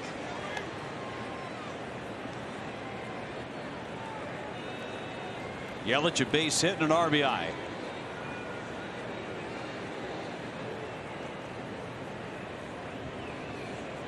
Swings through that one.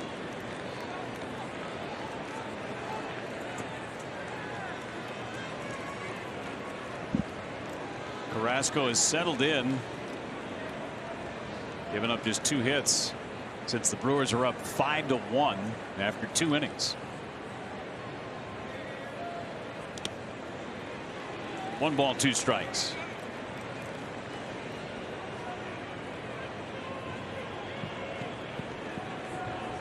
Hey, it's been a lot of fun last couple of days, huh? Robin Yount, Paul Mahler, Ryan Braun up here. Bob Uecker Day yesterday.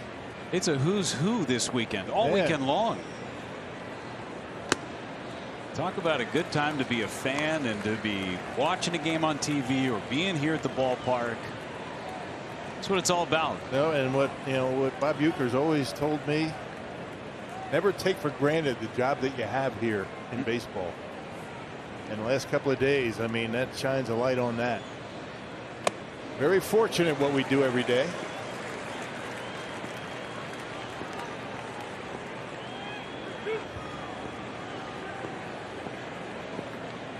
Best job on the planet. Yes, sir.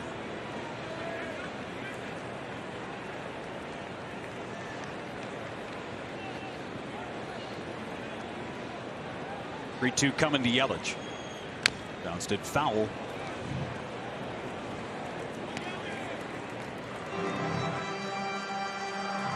Trying to extend this inning to Eduardo Escobar, who's recently got hot. Didn't have a hit in the Cardinals series.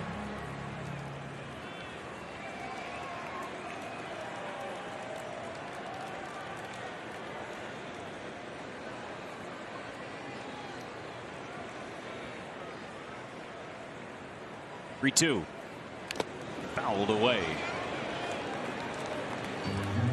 Trying to throw that slider, trying to locate a little bit better as Carrasco down and into these lefties.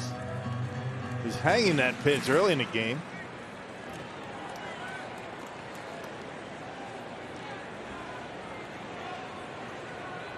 .76 pitches for Carrasco through 3 2/3.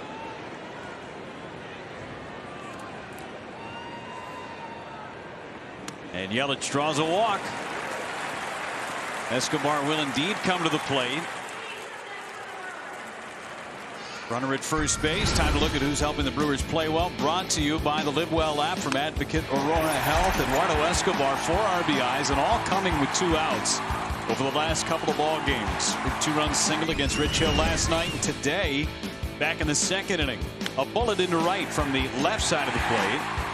Scoring Wong and Adames. He hustled his way to second base. That's why the Brewers picked him up. He's a run producer. He has a knack of driving in runs. Trying to do it here with Yelich aboard at first. The pitch. Swing and a pop-up. Drifting back into shallow left. Jonathan Villar makes the catch. A little side saddle there, but the Brewers are finished. We go to the 5th inning at American Family Field. 5-3 Crew.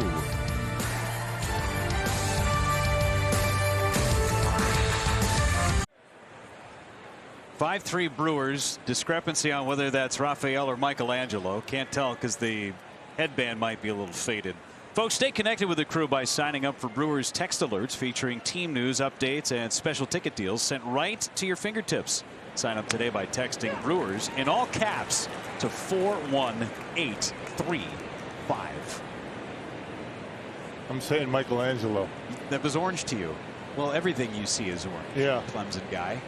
Yeah. Tough loss again yesterday. We don't need to talk about that. It's like Kent Sommerfeld's shoes. He once bought a pair of shoes that were red and was claiming that they were orange. He's worn them so much now that they have since faded into orange. Oh man, these are orange shoes. No, Kent, those are red. Still to this day, that's been going for 3 years. They can be any color he wants them to be.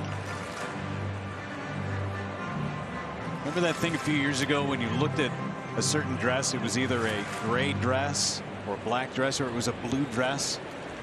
And it was supposed to say something about your personality. Right.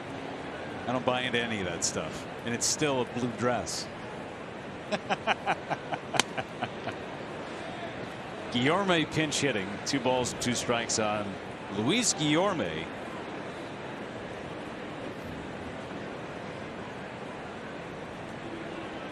See, I see a yellow shirt there. Did you see a yellow shirt? Or was that orange? I wasn't looking. Well, see if we can get another shot. I was looking down on my scorebook. I got to catch up on my scoring because of the guys. That's yellow. That's a yellow shirt. Yeah, of course. No doubt. Yellow shirt. The shirts the Brewers were wearing before the game yesterday, yellow shirts. Swing and a miss. Another strikeout for Freddie Peralta.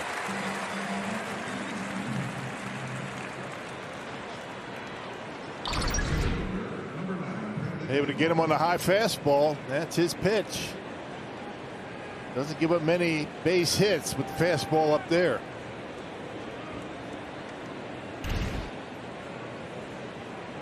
Brandon Nimmo at the plate. 0 for 2, couple of groundouts.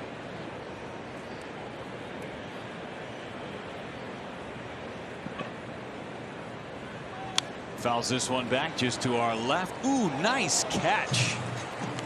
Reaching across a couple of fans. Had his glove. That's a great play. Nice backhand pickup. You know what I liked about that catch? He wasn't showboating either. No. Caught it, gave it to the guy next to him.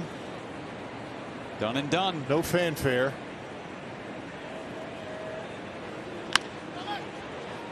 Escobar to Peralta, 2 gone. Before Francisco Lindor comes up, quick word from Aurora Healthcare.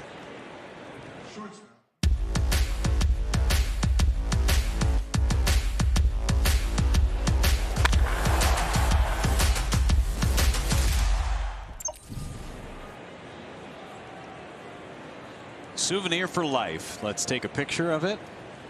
I think someone was just calling him too. Just saw you on TV, man. They were complimenting you on the fact that you weren't showboating the catch. That'll be up on all of the social media platforms in 30 seconds. You ever caught a foul ball at a big league game? One time. One time. Youngster. It's a youngster. I had one clang off my hands last year, but nobody was in the ballpark to call me out for it. You guys did on TV. But nobody was in the ballpark. Just the cardboard cutouts were giving me a bad time, and that was hard enough. Never miss an opportunity to give a guy a bad time. No. It was a tough catch, though. It was a bullet, and I had to reach around the glass a little bit, but I still should have caught it. Still frustrated.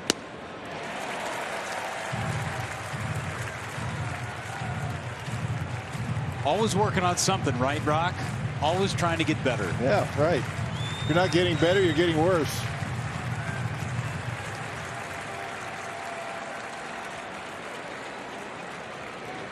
Trying to finish off Lindor and end this top of the 5th. Freddie Peralta. Got him. 2 strikeouts in the inning for Freddie Peralta. He's got 4 in the game. Brewers have a 2-run lead. Here's what's on deck for the crew. It's Urias, Narvaez, and Tyrone Taylor. Brewers looking to add on when we come back.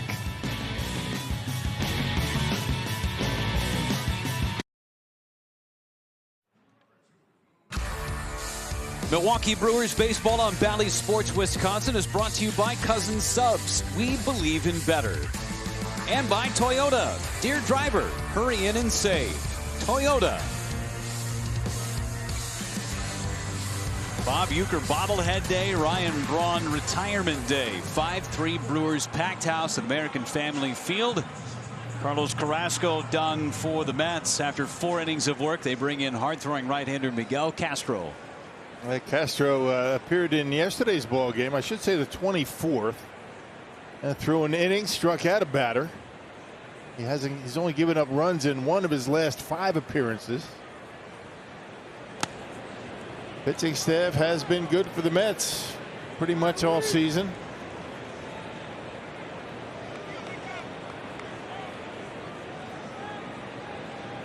Mets bullpen has a .397 earned run average.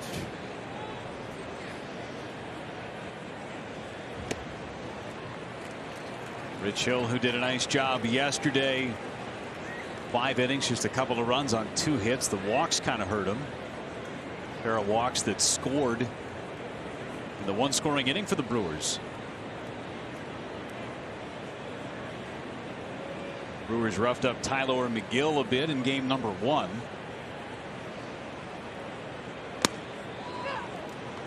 They got some guys that could bring it out of that bullpen. Yes, they do.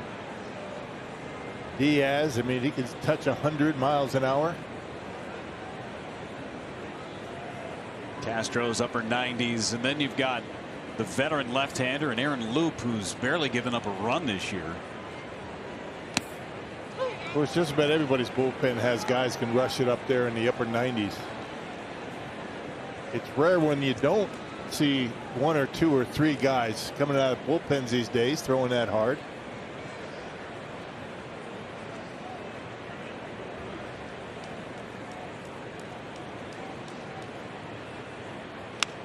Urias fouls one away.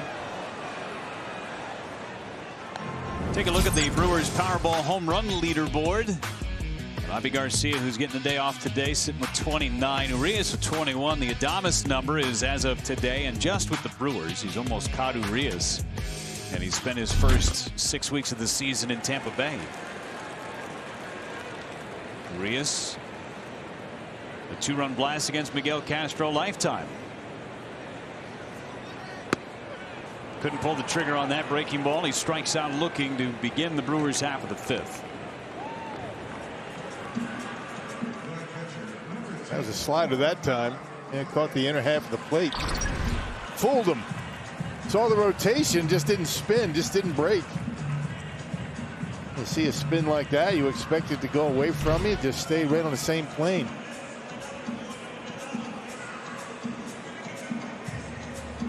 Great Counsell going through all of the options with Chris Hook. Thinking about pitch count wise with Freddie Peralta through 5 innings. Peralta's thrown 79 pitches. Narvaez to center. Got it off the end of the bat. Nimmo, route number 2. Still maybe a little thin on that bullpen. You got a 2-run lead right now. Devin Williams still a question mark in that bullpen, dealing with the calf. Josh Hader's been used in back-to-back games. Picked up the save last night.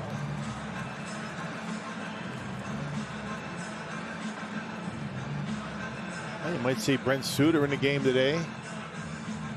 Suter got loose last night, pitched in game 1, an inning and a third, but was limited in the pitches that he had to throw. Remember, Jake Cousins hit the injured list before the game yesterday. Miguel Sanchez up. That's an option.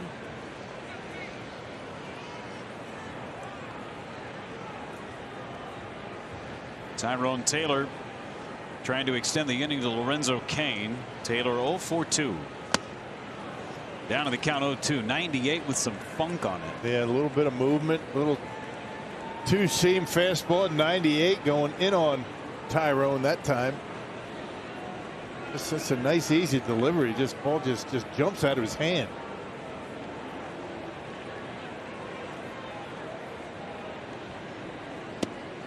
And then drops that and just missed. Body language from Castro said it all. Looked like a strike.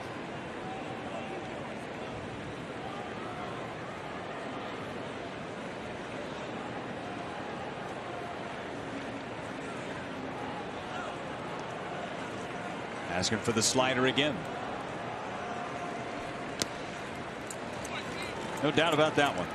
2-2.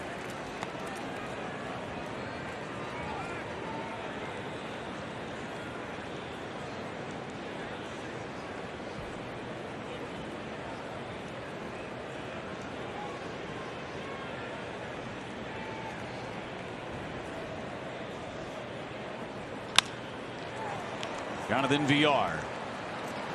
And it's a 1-2-3 inning for Miguel Castro here in the bottom of the 5th inning. We head to the 6th. Brewers still leading by 2.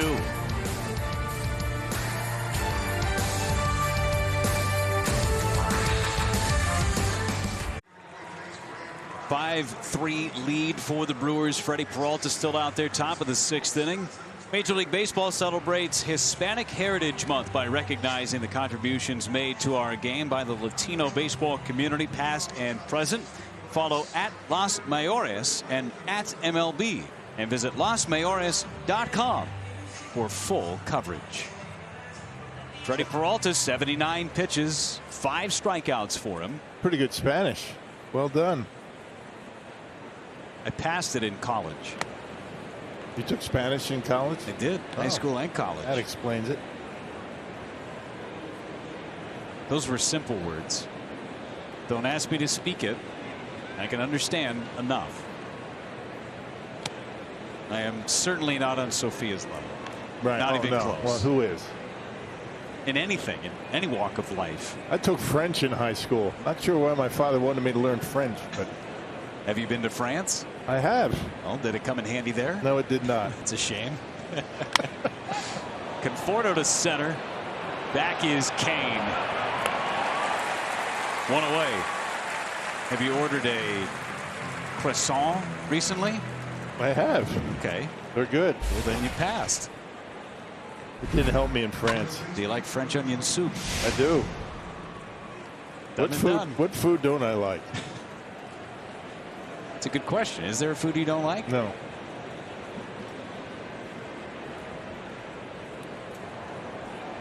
Especially if it's fried. Everything's better fried. You fry anything. Have you ever been to a county fair, state fair? Everything's better. Yep. Fried Twinkies. You could fry a belt buckle and it would taste good.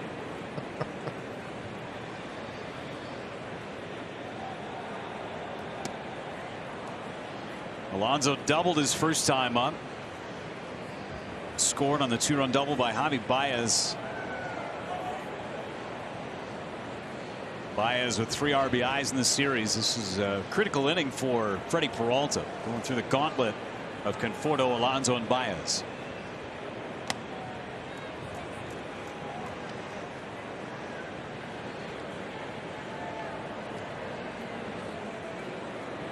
Still trying to figure out the big sunglasses. It looks like he's ready to go skiing or snowboarding. A lot of players wearing those these days. I get it. Those are those amber glasses. They don't actually darken anything. They just cut down the glare. Do they brighten anything up at all? Kind of, but they eliminate the glare. Well, do you remember Jeff Kent? He used to wear what looked like hunting glasses. Mm-hmm. They had the orange tint. Yeah. 3-0 on Pete Alonso. And he walked him on 4 straight. And the tying run is coming up in the form of Javi Baez. And before Baez walks to the plate, a quick word from Feldko. Win big with Feldco. Buy 1 window, get 1 free. Feldco, improving lives 1 home at a time. Call 866 for Feldco. At bat of the day right now for Freddie Peralta. Bullpen starting to move. 86 pitches for Freddie, and he's got a date with Javi Baez. Doubled against him in the 4th. You see Brent Suter getting hot in the pen.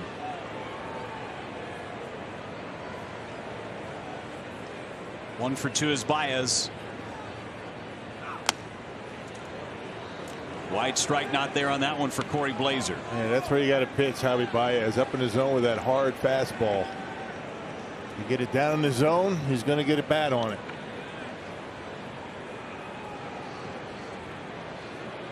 Three out of 10 in this series for Baez, and time called by Javi.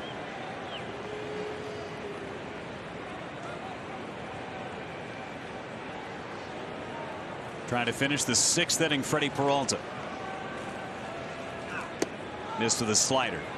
2-0 in a dangerous spot against Baez. Seems like he's seeing the ball pretty well today. He was swinging at those pitches like that slider off the plate first game of the series.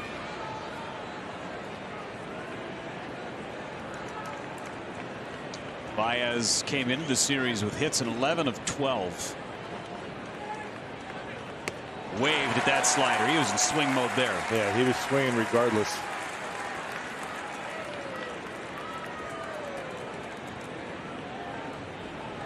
Looking to do one thing and one thing only when he's at the plate, especially before he gets to 2 strikes.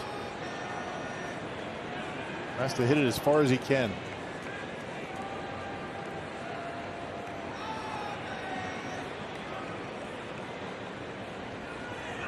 Up and in. And if that one's a little bit farther away from his hands, he tries to hack too. He wanted to. Looked like he was diving to the corner. Up and in, didn't like it. That's where Narvaez wanted it. 3-1 on Baez.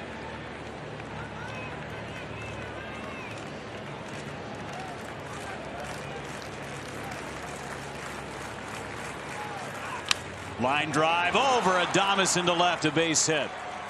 Slider that time, left it up, and Baez with a base hit. That was off the plate about 6 to 8 inches. Pretty good piece of hitting from Javi. Hey, you throw slider on that pitch, you figure you're going to be in pretty good shape, but he left it up, and Baez hit it hard again. Craig Counsell is hoping to get 6 out of Freddie Peralta here this afternoon. Not going to happen. Craig Counsell is going to make the move. Brent Suter's going to come in. They'll turn Jonathan Villar around to hit from the right side of the plate. Freddie Peralta done for the day. 5-3 Brewers.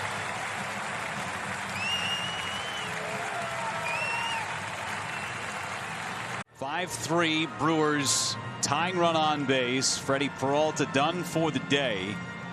91 pitches in this one. Responsible for the 2 runners that are on base. 5 strikeouts for him, and Brent Suter takes over on the mound. Our Gruber Law Office's one call, that's all, called to the pen. Yeah, saw him on Friday against the Mets. Inning in the 3rd scoreless. He gave up a hit, but that was it. Been outstanding out of the bullpen. He's won 12 games out of the bullpen for his career. 21-4. His record as a relief pitcher. Amazing stuff. Right now trying to hold a potential victory for Suiters. Villar, a half swing, couldn't hold up. Villar facing Suter for the first time ever.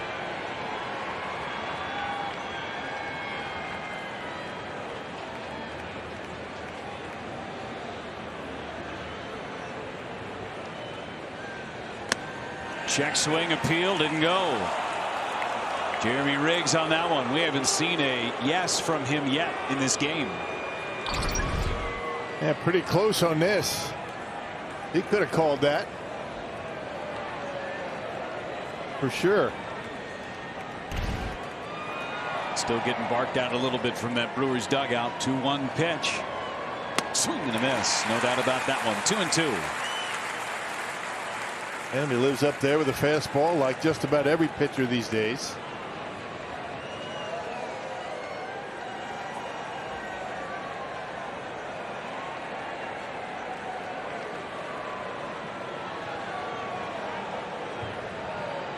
Two. Fouled back. Almost got that one out of the glove of Omar Narvaez. Good thing Omar didn't reach for it. You reach for a pitch like that with a late swing, you're going to make contact with the bat. That wouldn't be good.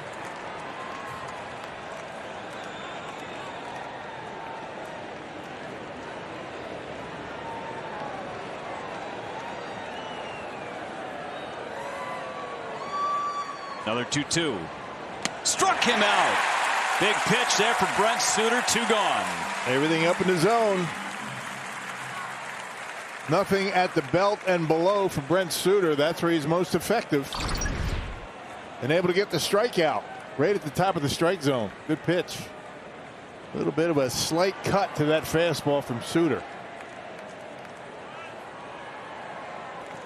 We're going to have a pinch hitter for Jeff McNeil. Get that left-handed bat out of there and bring Kevin Pillar into the ball game. Pillar set to face Brent Suter for the first time ever. McNeil had the game-winning 2-run single in extra innings in New York.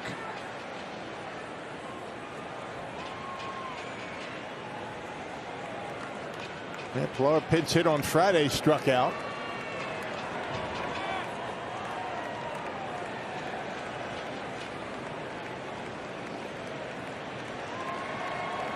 Longtime Blue Jay. Giant for a little while. Now a Met. Fouls this one back.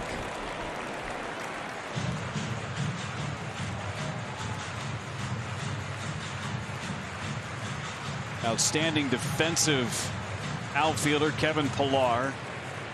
Getting just .224 this year, but some thunder in that bat with 15 homers.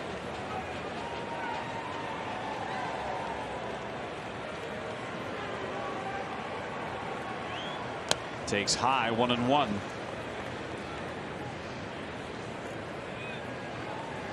Been nothing but fastball so far from Suter.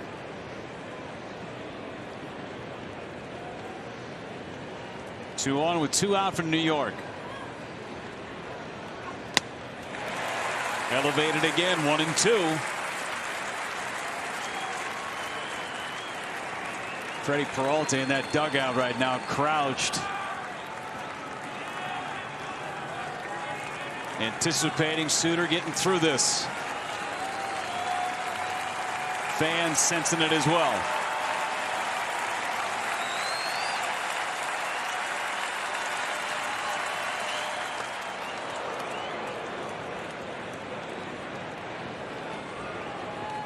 Good stab by Omar Narvaez right there. That gets by him. He got the tying run in scoring position.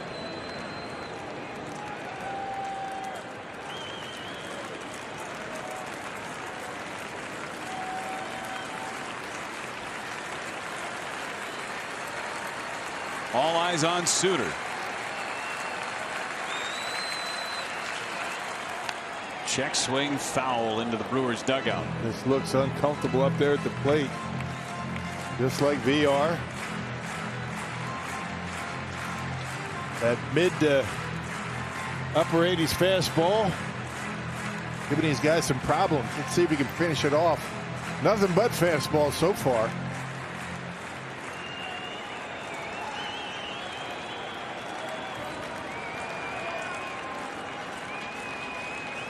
Two and two.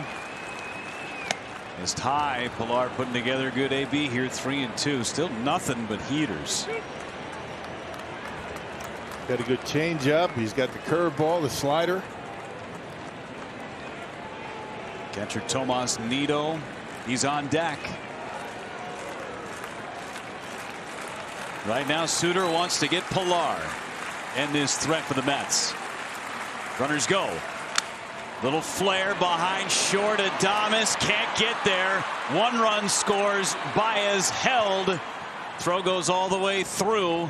It's a 1-run game on the broken bat single by Kevin Pillar. Yeah, didn't hit it all that well, but the fact is he made contact.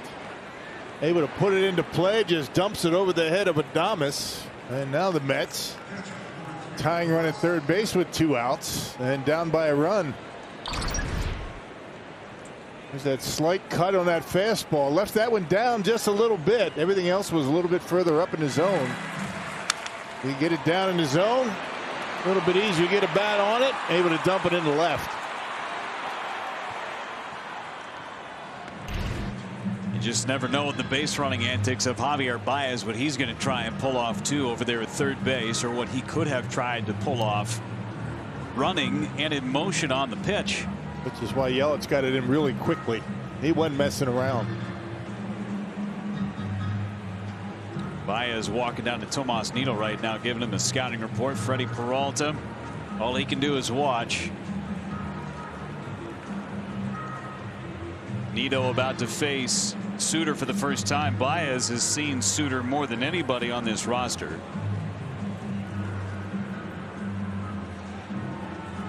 He heads back to third. That's the tying run. 5-4 Brewers here in the top of the 6th. Had a 5-1 lead after the first 2 innings, and the offense has just 2 singles since then. It's Suter against Tomas Nido. A fly ball to center and a strikeout. Narvaez out in front of home plate just in case Pillar tries to take off for second base. Kind of risky throwing through if he does take off, because you know Baez is going to try and do something. Might try and do something regardless of a throw. Right. First off speed pitch is low in the dirt, knocked down by Narvaez. Baez lead about halfway down the third baseline.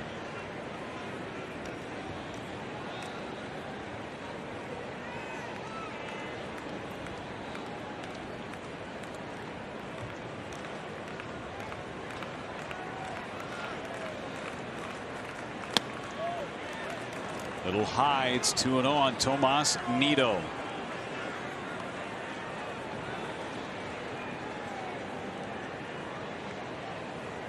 Suter in a jam. Peralta allowed the first two men to reach in the inning. An Alonso walk, a Baez single. That's a strike. Suter struck out Villar, gave up the base hit to Pilar, pinch hitting.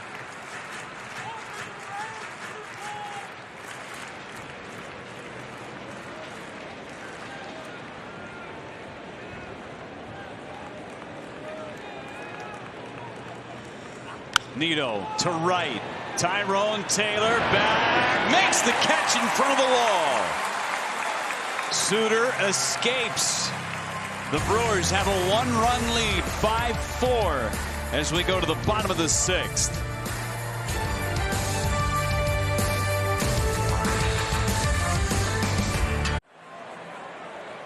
We're back at American Family Field, 6th inning. Here are the Brewers holding on to that 5-4 lead, and we're looking ahead to October. And if you want to work at American Family Field, the Delaware North Sports Service is hosting a job fair at the ballpark coming up this Tuesday, September 28th from 5 p.m. to 7 p.m. You can learn how to apply for that job fair at dn.careers/MilwaukeeBB. Again, that's Tuesday, 5 to 7 p.m. right here at American Family Field.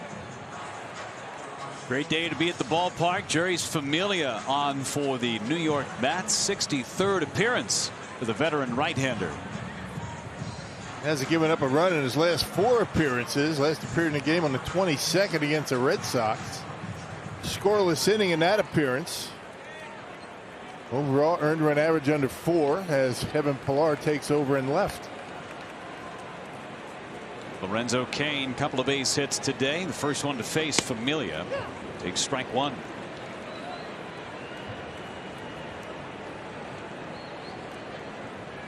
Brewers trying to add some runs. Suter walking the tightrope in that 6th inning. Peralta's final line. Cain to short. Lindor just enough on the throw to get Lorenzo Cain. A heck of a play by Lindor. That ball took a funny hop on him.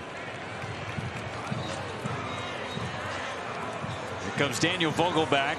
He is going to hit for Brent Suter. Suter gets the 2 outs he needed. Inherited a couple of runners. Allowed one to score. And Aaron Ashby is getting ready in the Brewers bullpen.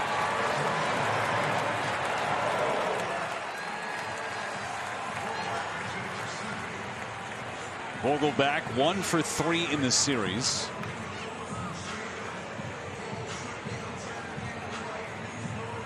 Faces Jeurys Familia.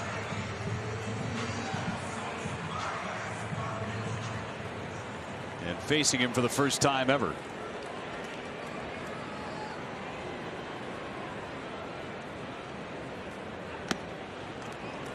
Still throwing hard at 97 for Familia.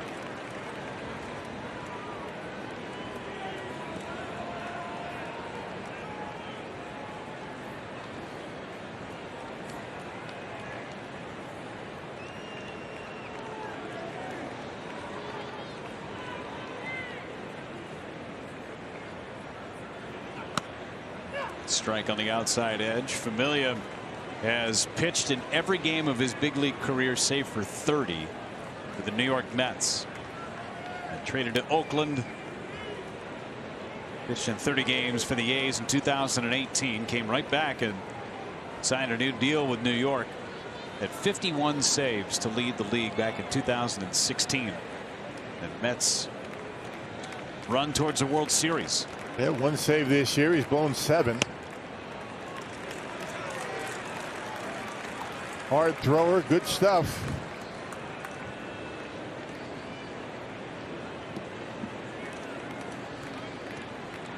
Mets had Familia as their closer in 2015 when they lost to the Royals in the World Series.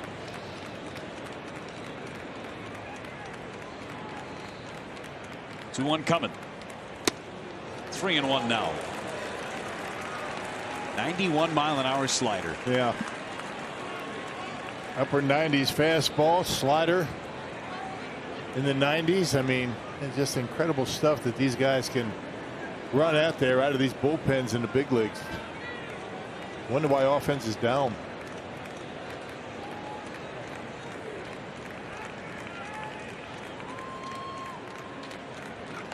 And a walk to Vogelback. That's a big reason right there. Yeah. Inability to throw strikes. Yep, 26 walks, 27 now in 57 innings. Brewers have now had a man on base in all but the 5th inning. And time called. Looks like Craig Counsell might send a runner in there for Daniel Vogelback. And that's what we'll get. Eric Lauer is going to come off the bench. Had to put his spikes on.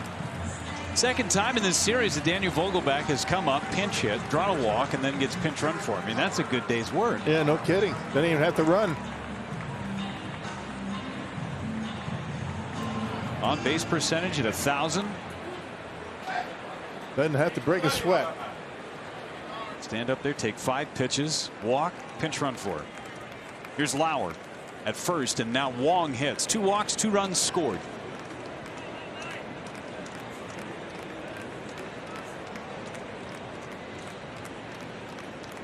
Short lead for Lauer over at first. Wong takes strike 1. Wong in his career 3 for 3 against Familia, including a home run.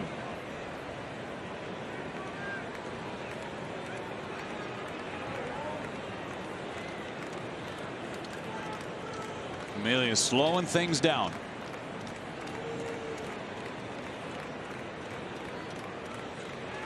Down and in. He's yanking that slider. Trying to overthrow a little bit.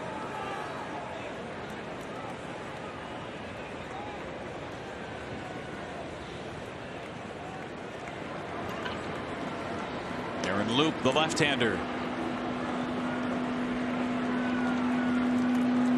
Really good left-hander getting ready. That's probably for Yelich. Yep. Adames next, then Christian. That's down and in.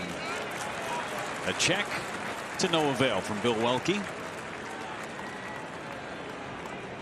Brewers have done a good job of taking advantage of their walks. 3 of the 4 previous free passes have come around to score.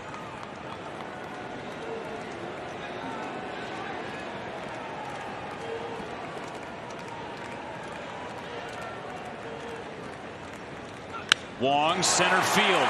Nimmo back looking off the top of the fence. Lauer held at third. A double for Colton Wong, and he missed a home run by about 5 inches. No kidding. Right off the top of the wall in center field. Wow, he hammered that. Right back into center field. Nearly ran one out of here. Right off the yellow line. Eric Lauer able to get to third base. I didn't think they'd send Lauer. And Colton, good extension on that fastball. Right off the top of the wall. Ball's carrying pretty well today. Just missed it. Few inches.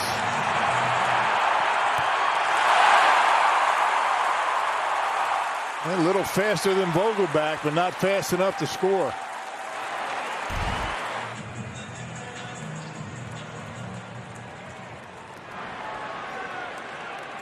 Big runs out there for Willy Adames. 2 for 2 today. Single, 2-run homer and a walk. Infield at medium depth. Yeah, Nimmo played that one pretty well off the center field fence. He didn't get too close. He realized he wasn't going to catch it. And played the carom and able to keep the run from scoring for the time being.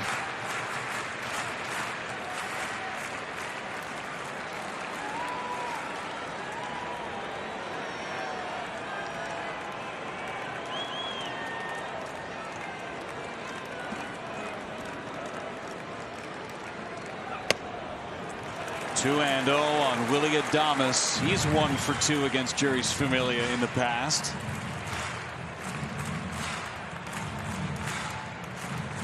Wong and Baez swapping stories out there at second base.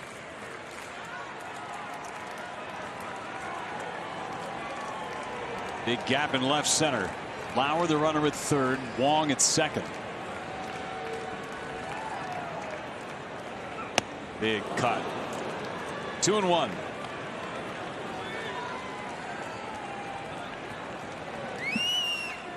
They realize he swung at ball 3.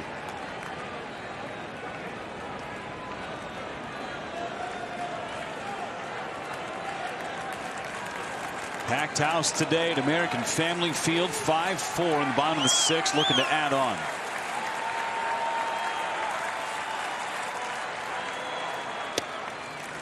But right back in there with that sinker. 3-1.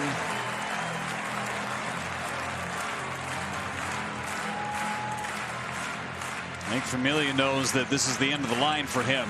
Yeah, Christian Yelich comes up. It's going to be Luke.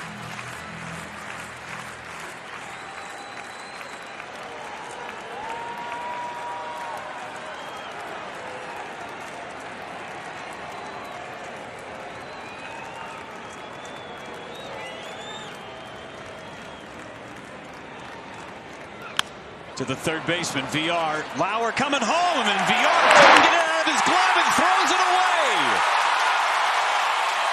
Wong stops at third, Adames into second, and the Mets just gift-wrapped a run to the Brewers. Yeah, no kidding, and maybe more. Wow. I tell you, VR gets rid of that baseball right away. I mean, it's an easy out at home with Lauer going to home plate. Couldn't get a grip on it and then threw it away. There's still nobody out. Boy, what a break. I mean, check this out. I mean, he has the ball well in advance, just decides not to throw. Not sure if it was a grip issue or what. He gets nobody. It's going to be an error. Second and third, nobody, or one out. There's a break. See the frustration on Familia. He made the pitch he needed to, and he is going to be done. Christian Yelich coming up. Runners at second and third for the Brewers. Aaron Loop coming in for the Mets. And Christian Yelich trying to add to the lead. Crew up by 2.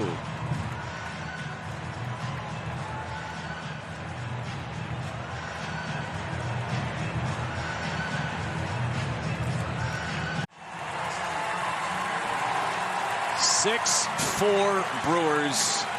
Magic number of 1. A win, and they win the division. Christian Yelich coming up, trying to add to the lead as Aaron Loop takes over, and he's been phenomenal for the Mets. Yeah, no kidding. He's given up next to nothing. You know, one of 2 left-handers down in that bullpen. He's got Christian Yelich, a couple of men on with 1 out.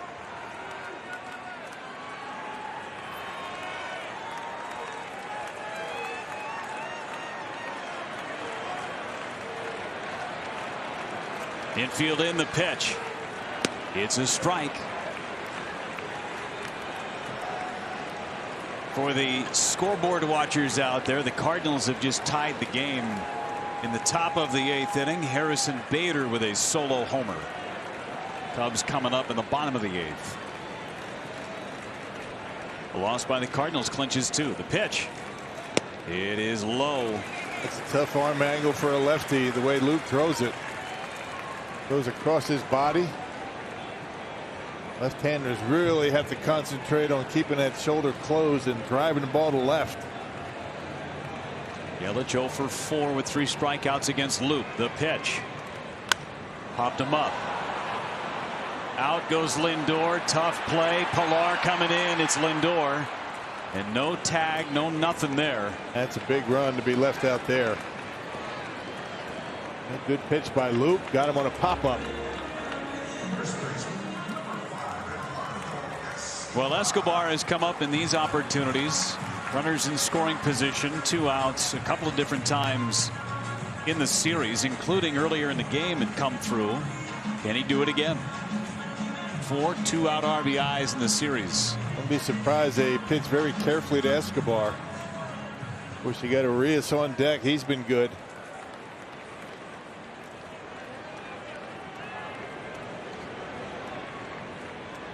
Down and in, and that one took the legs out from Escobar.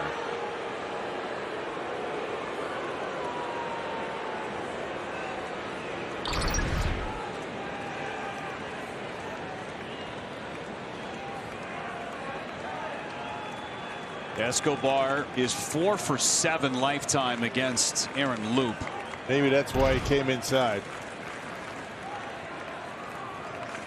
Second and third, 2 gone. A run in. Ground ball left side. Lindor played him right there. Throw to first. Alonso couldn't pick it. 2 are going to score. 8-4 Milwaukee. Hey, how about those gift runs right there? My, oh my. That first VR, now Lindor. E5, E6. 3 runs in for the Brewers. Thank you very much. That was just a terrible throw by Lindor. Very nonchalant. Had plenty of time. I think the ball hit the seam, and that's what kept it down. It stayed down on Pete Alonso, and he's not able to handle it. Wow. 3-run inning, 2 errors. That is huge, and you can see it on Lindor. He had him played perfectly in the hole. He makes a good throw. The inning's over. But it's a 4-run lead for the Brewers. Surprised he didn't set himself and make a good throw to first. Had time. Now Urias. Popped him up. Foul. It's 0-1. Those runs charged to Familia.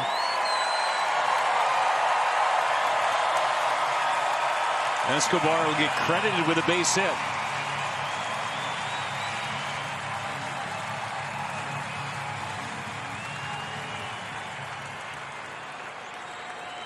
Oh, they're giving him a base hit, huh? Looks like it. Okay. On the official box score. That could change.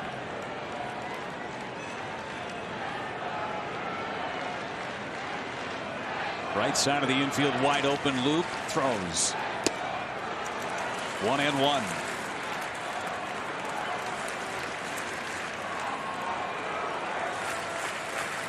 Two more 2-out RBIs for Eduardo Escobar. He has 6 in the last 2 games.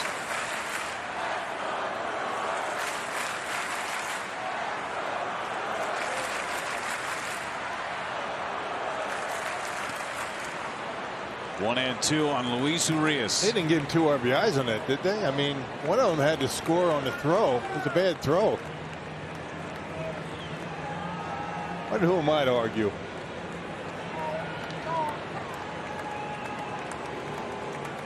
Looks like the official score has since changed that to a straight E6. I think that's probably the right call at the end of the day.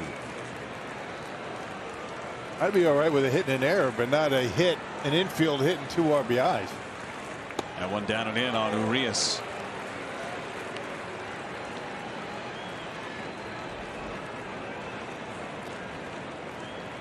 Two big errors in this inning. Brewers have scored 3, could have scored none. VR had the first one, Lindor the other. It's 3-2 now on Luis Urias. And Brewers able to get those 3 runs back that the Mets were able to grab. 4th and 6th innings. Got their 4-run lead back.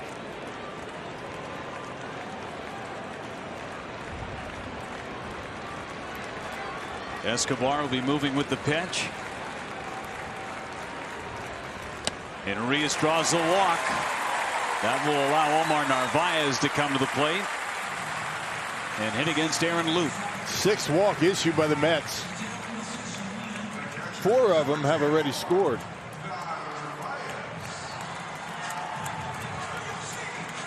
Nobody in that Mets bullpen. Aaron Ashby continues to play catch in that Brewers pen. Inning started with that 1-out walk to Vogelback. Wong doubled off the yellow line in straightaway center field, right off the top of the wall. Then the air by VR allowed the first run to score. That was Eric Lauer, the pinch runner. And Narvaez took high.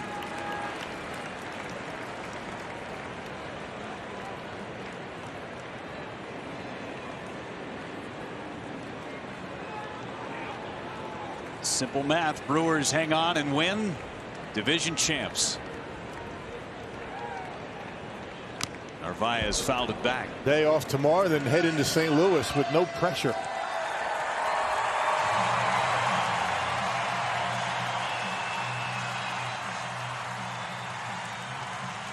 Brewers are in no matter what to have division champion and the opportunity to host a playoff game.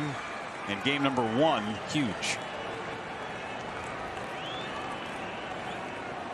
Narvaez slaps it foul and to not have to go play that wild card game too. That's right. Not have to play that wild card game and have to fly all the way out to the West Coast. It'll either be San Francisco or the Dodgers.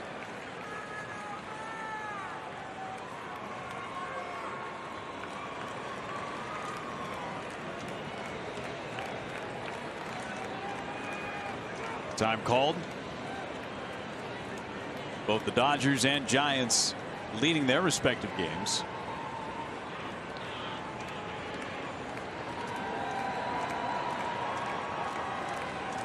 And a 2-game lead for San Francisco in the West.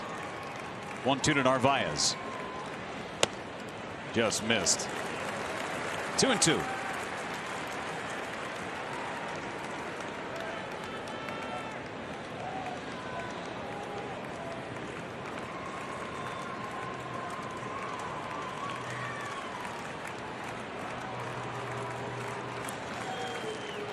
Got him swinging. Aaron Loop comes in. The air behind him didn't help. Brewers scored 3 times. Jonathan Villar couldn't get it out of his glove, then fired wide. That was run number 1. And then Francisco Lindor, an opportunity to end the inning. Threw it low, 2-run score.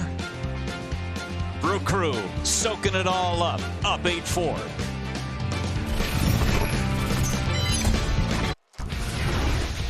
Time now for our Toyota game reset. Francisco Lindor set the tone early for the Mets. Second batter of the game went deep, his 18th home run of the season, but the Brewers came roaring back. Willie Adames, a 2-run shot. Look at that, Brewers 21-2, and he hits a home run. I'd say that's pretty good. Brewers have led ever since then. Escobar, the big 2-run single in the second. That increased the Brewers' lead to 5-1.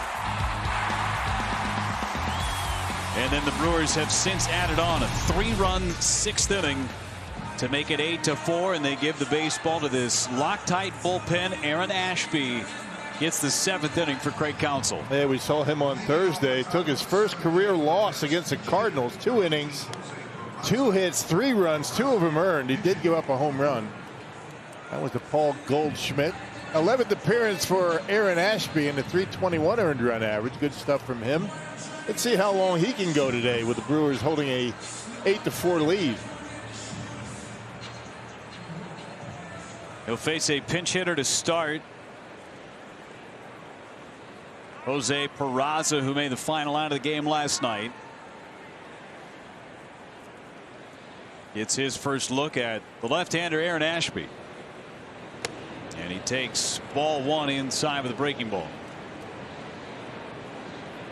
Good for him to get back out there on the mound. He's going to need some big outs for the Brewers in the postseason. And how he's able to bounce back is important. First time, well, second time he struggled. I mean, his first ever major league start against the Cubs, he really struggled, but able to bounce back after that. Gave up a couple of runs his last time out. A strike thrower with all of his pitches.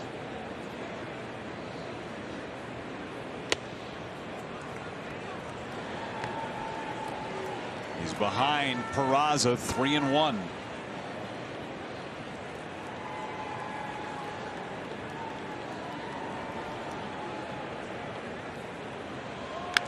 To third base, that'll be foul.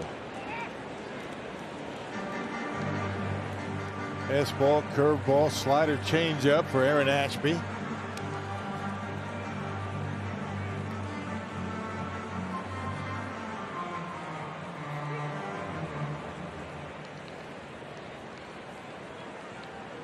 Three-two to Peraza.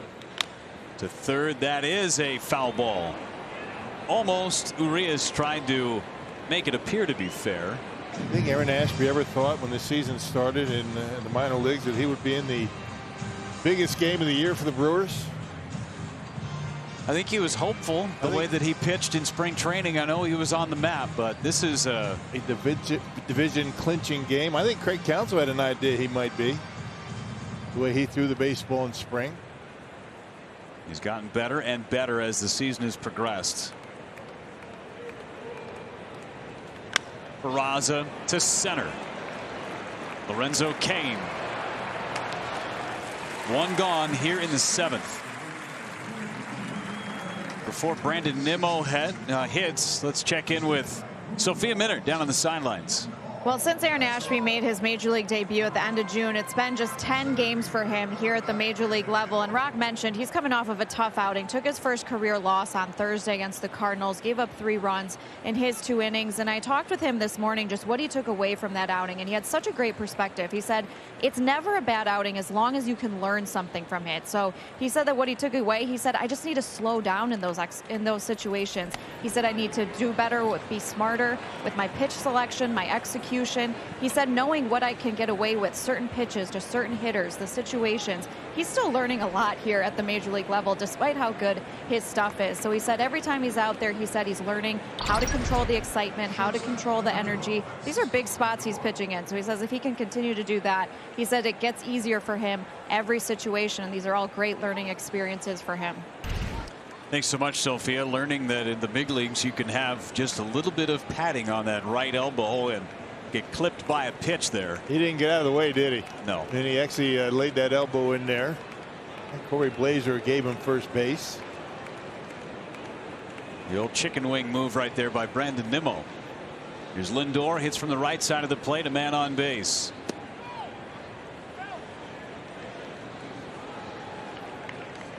His outing on Thursday against St. Louis, those 37 pitches.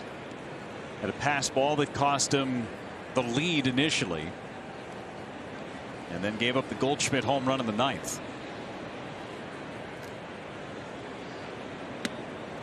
Good changeup there to Lindor. And he's got them all. I mean, good arm action on that changeup. Young kid understanding the importance of off speed. Go out there trying to throw fastballs by guys all the time. Lindor, the switch hitter, then Conforto, strike with a changeup. Then you get into the right-handed hitters. Brewers have Hunter Strickland starting to play catch in their bullpen.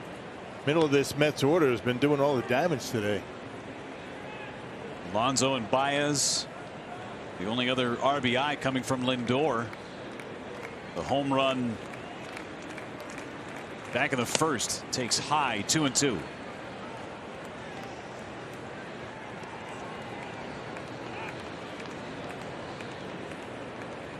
Hunter Strickland getting loose in that Brewers bullpen.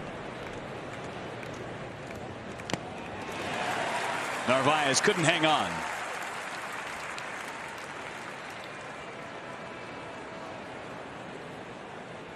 Throwing strikes with the changeup, the slider that time.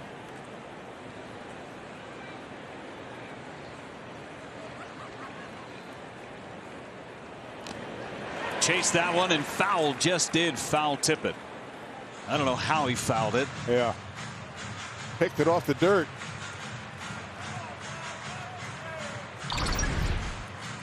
Another good changeup from Ashby. Looked like he fouled it off. Pops that one up, foul and out of play. Certainly didn't look like it, did it, Rob? No, it didn't. No argument, though, from Narvaez. He would know.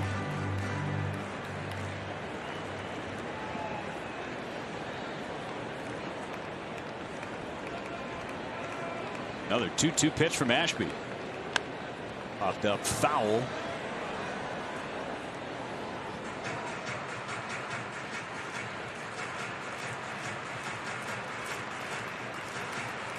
That's bullpen loosening again. Brewers with the bottom third of their order. Scheduled in the bottom of the 7th with a 4-run lead. Trying to get through this top of the 7th. Struck him out finally. Change. Well, he stuck with that changeup, didn't he? A lot of changeups to Lindor. Finally able to get him on strikes. Well located down out of the strike zone. That's a good pitch. Look at the movement on that pitch. 89 miles an hour to go with a 96, 97 mile an hour fastball. Tell you, the Brewers have some guys in this organization that throw as good a changeup as anybody in Major League Baseball. Yeah. And that list keeps growing. Everybody's throwing a changeup. Here's Conforto, and he swings and misses at a slider. You know, the first time you see Ashby, you see the assortment of stuff, and everything moves. That's the key with him too. He throws nothing straight. Yeah. Everything looks the same out of his arm. That makes it tough to pick up his pitches.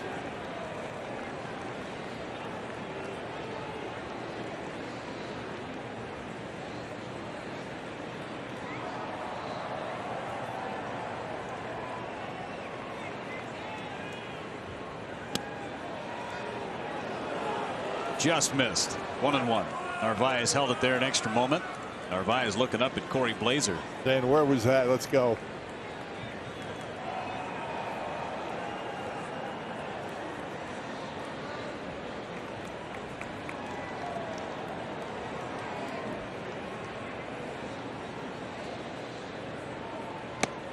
Nasty. That thing broke across the plate. 96 with movement, two-seamer.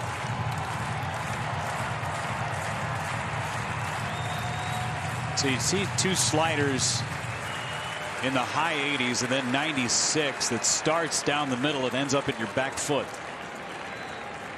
1-2 pitch. Poked at, fouled.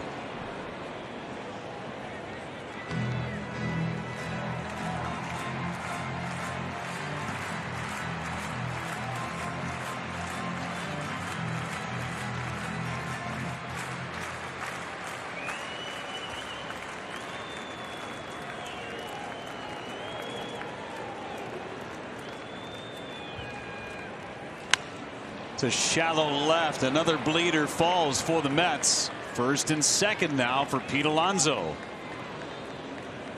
I feel like on this homestand, both the Cubs, the Cardinals, and the Mets have had a lot of those jam job singles, balls off the end of the bat. And a lot of line drives caught. Good at bat by Conforto. Didn't really look all that comfortable in that at bat. Got a fastball. Fought it off into left field. Well, and Chris Hook is going out to chat with Ashby. Tying run now on deck. You've got Strickland out there. He's getting loose. You got a right-hander coming up and a right-hander on deck. Alonso and Baez. Sending Chris Hook out there rather than Craig Counsell to make a move tells you all about what the Brewers envision from Aaron Ashby moving forward to the postseason. These are the kind of guys you're going to have to get. Right. Pete Alonso's or whoever you're going to have to face. No kidding. He's kind of that multiple inning guy that they're looking for. Done a good job of that this year.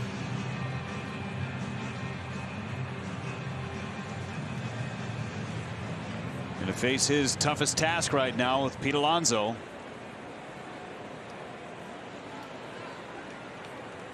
Alonso, who couldn't come up with the pick on the low throw from Francisco Lindor. On base every time he's come up.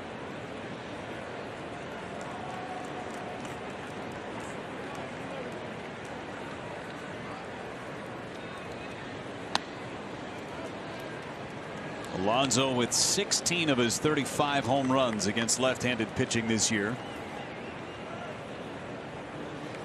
He's ahead, 1 ball, no strikes. Pretty good since you face a lot more right-handers than you do lefties. 16 homers and 161 at-bats. And he took a strike. There's that changeup again.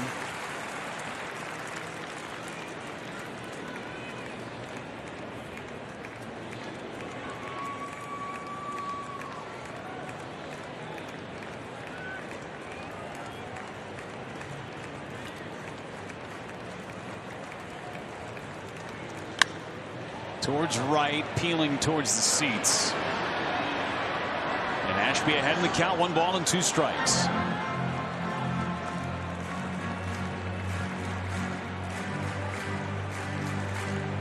Changeups been his pitch so far this inning.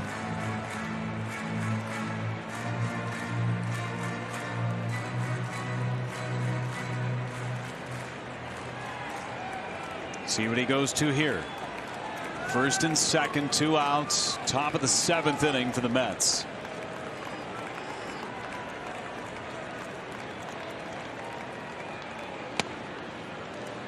Didn't get on top of the breaking ball. 2-2 on Alonso.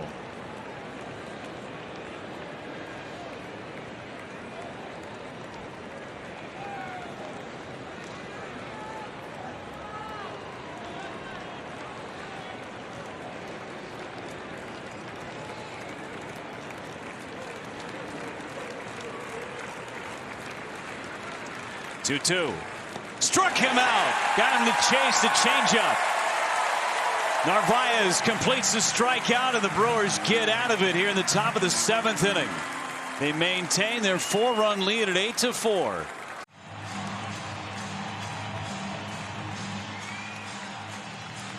Hey, today's timer of the game winner, Rock River Tap in Horicon. How can you not like a bar named Rock River?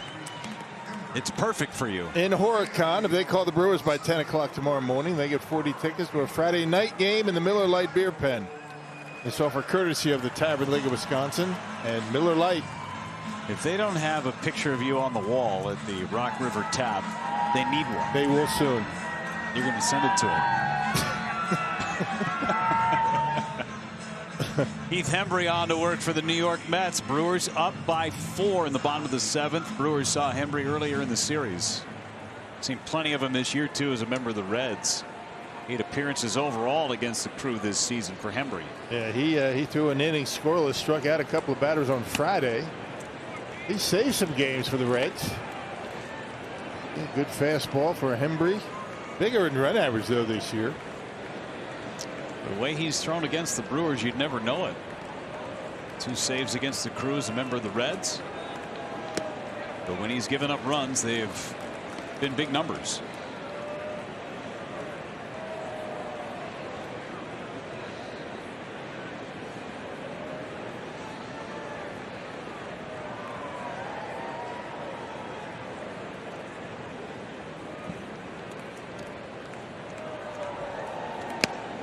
Taylor lost his cap. Devin Williams cranking it up for the Brewers to pitch in the 8th inning. Good sign. That calf/knee issue he's been dealing with for the last few days. Good enough for him to be available this afternoon. Yeah, no way he didn't want to pitch in this game.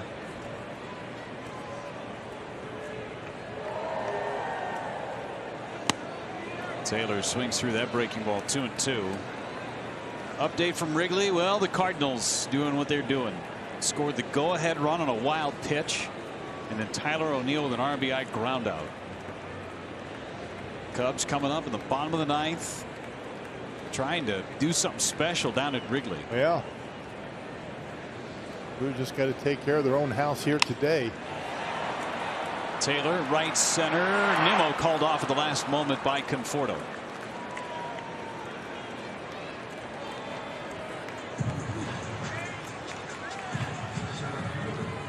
Batter is Lorenzo Cain. 2 for 3 today. Singles in the 2nd and in the 3rd. He started the rally in the 2nd inning. Came around to score on the RBI ground out from Christian Yelich.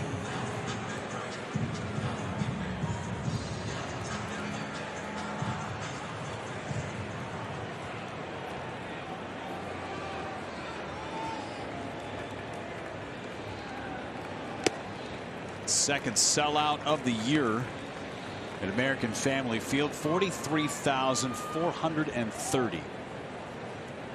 Biggest crowd of the year. The next largest crowd was the 24th of July against the White Sox. Came here to see a party.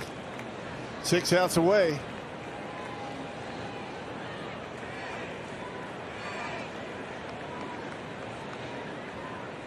It is going to be fun. Got to get 6 more outs.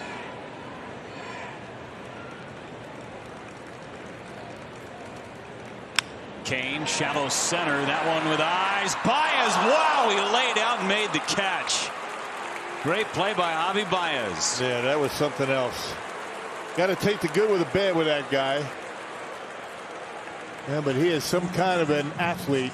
I mean, he can make some incredible plays. He also can have you scratching your head at times. But it is about as good as it gets. I mean, not many make this play. Fully stretched out, able to keep it in the glove and get the out.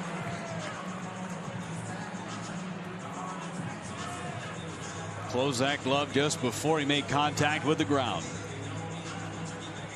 And Lorenzo Kane. Oh, come on, man.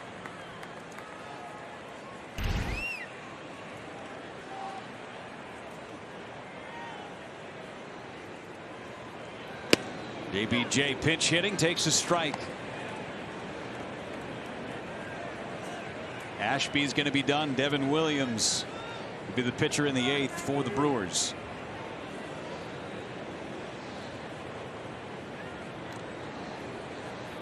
Jackie towards first and foul.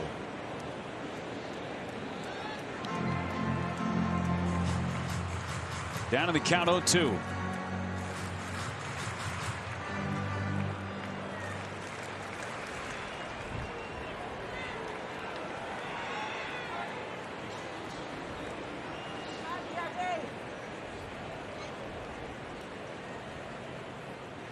Jackie takes low. Scud right there from Heath Hembry. Scud, I like that.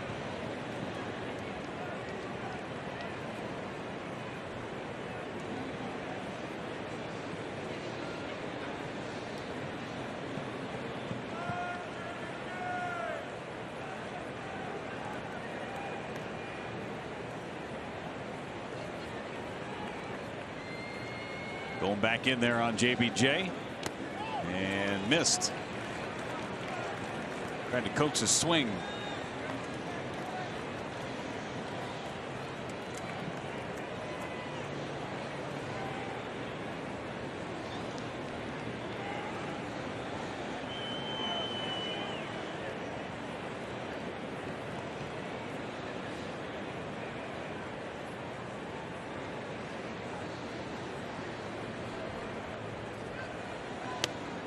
Got him swinging with the slider. Hembry shook off the fastball away 3 different times to throw that slider. He goes 1, 2, 3 through the Brewers in the 7th. On to the 8th. Brewers lead by 4 with Devin Williams coming in.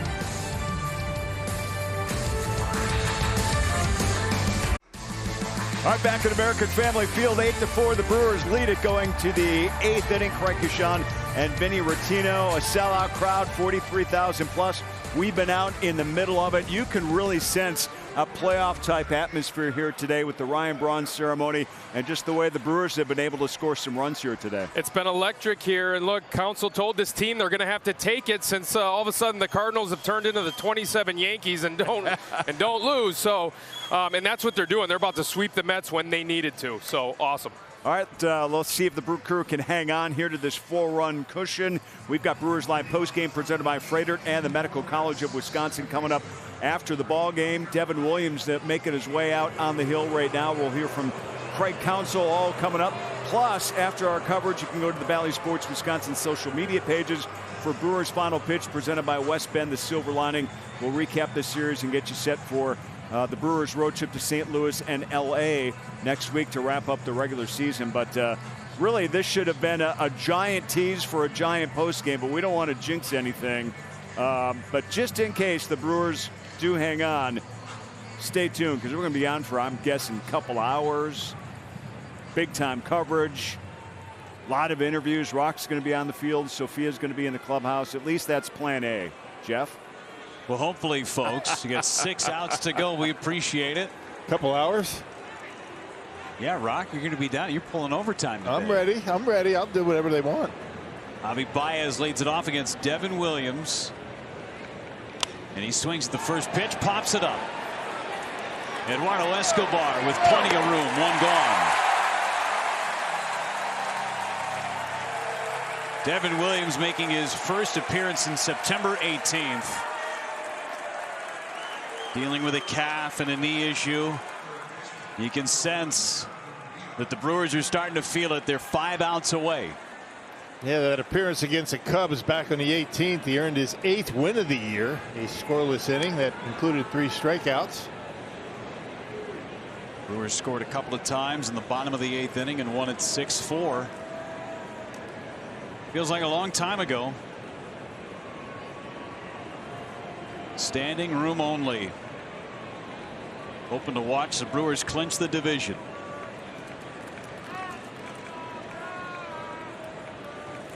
Pitch to VR. Strike 1. Velocity good for Devin Williams. Cardinals meanwhile 4-2. They lead the Cubs in the bottom of the 9th inning, but if the Brewers win here, it matters not at all what happens down at Wrigley.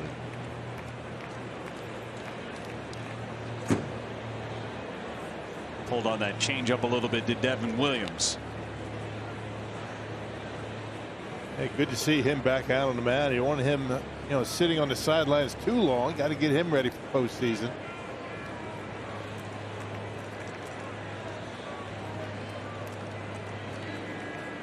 One and one on Jonathan VR. 0 for 3 today. Made a big throwing error in that 3-run 6th inning. Give the Brewers this 4-run cushion. VR able to check his swing on that changeup. Brewers able to score 3 runs in that 6th inning with only 1 hit. Brewers have benefited from some walks, and most of them have come around to score. 8 runs on 8 hits.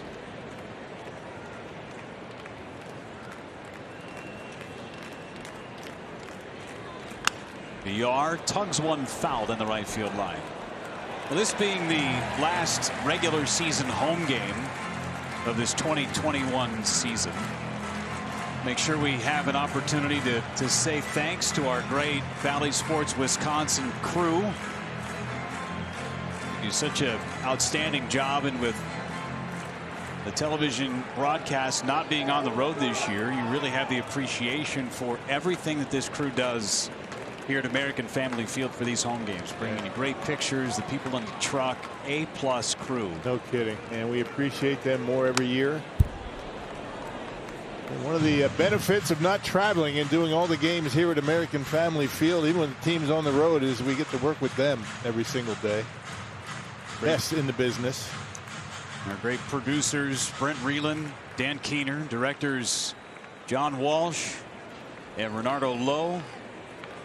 Technical directors Mike Lang, Lindsey Plozet, Johnny Ott, Jim Winters.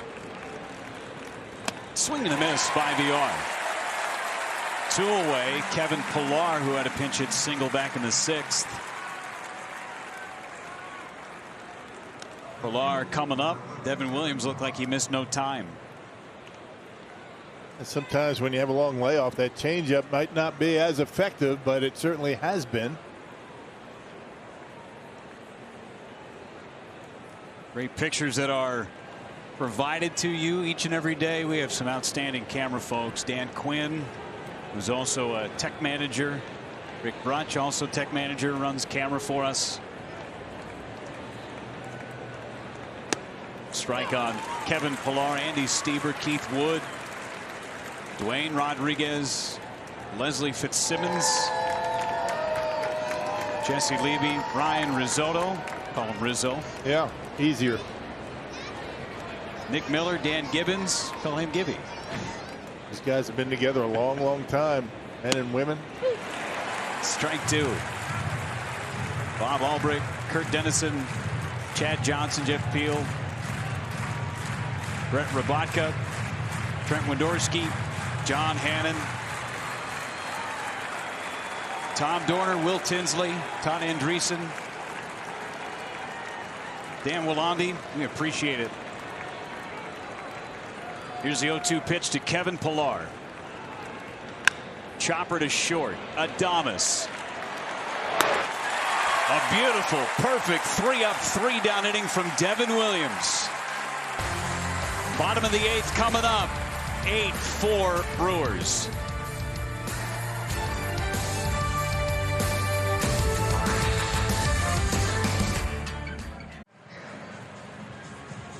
Fans on the edge of their seats. Bottom half of inning number 8. Brad Hand is on to work for the New York Mets. Brewers have Colton Wong coming up. Magic number 1. The Brewers are 3 outs away from clinching another National League Central Division title. And doing it at home, more importantly. Brad Hand, he came over on September 2nd.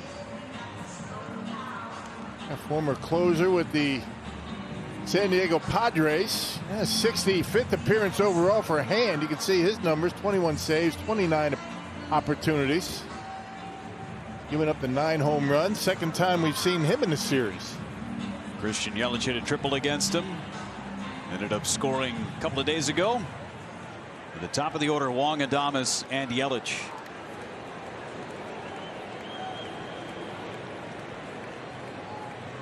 Hand into his stretch in the first one. Wong took a strike with a slider. It's 0-1. Saying thanks to all of our great crew. Everyone in the tape room: Lisa Rodriguez, Tim Koenig, Doc, Cassie, Chad, Maggie, Brian. Graphics department: Linda Costello, Brian Mikulajic, Brendan Jones, Dave Trout, Jason Szymanski. Pretty good. You have that all at the top of your head. Most of it, considering I've only done like 35 games. You do know everybody's name in this entire production and ballpark, don't you? I've walked through these hallways with you. It's good to know people. People that don't even work here. You know their name, first name basis. Well done, Jeff. I need to learn from you. Well, we got a few more to get to. How about that? Yeah. You guys operating the Bally box down on the bottom. Gretchen and Patrick and BJ. The guys that make us sound so good. Those are the important ones. Eric West and Al Williams, Corey Husher, Crystal Hayes, Paul Kelly, who's up with us in the booth. Yep, making sure all our stuff works. Kevin Buttry. Hear the crack of the bat.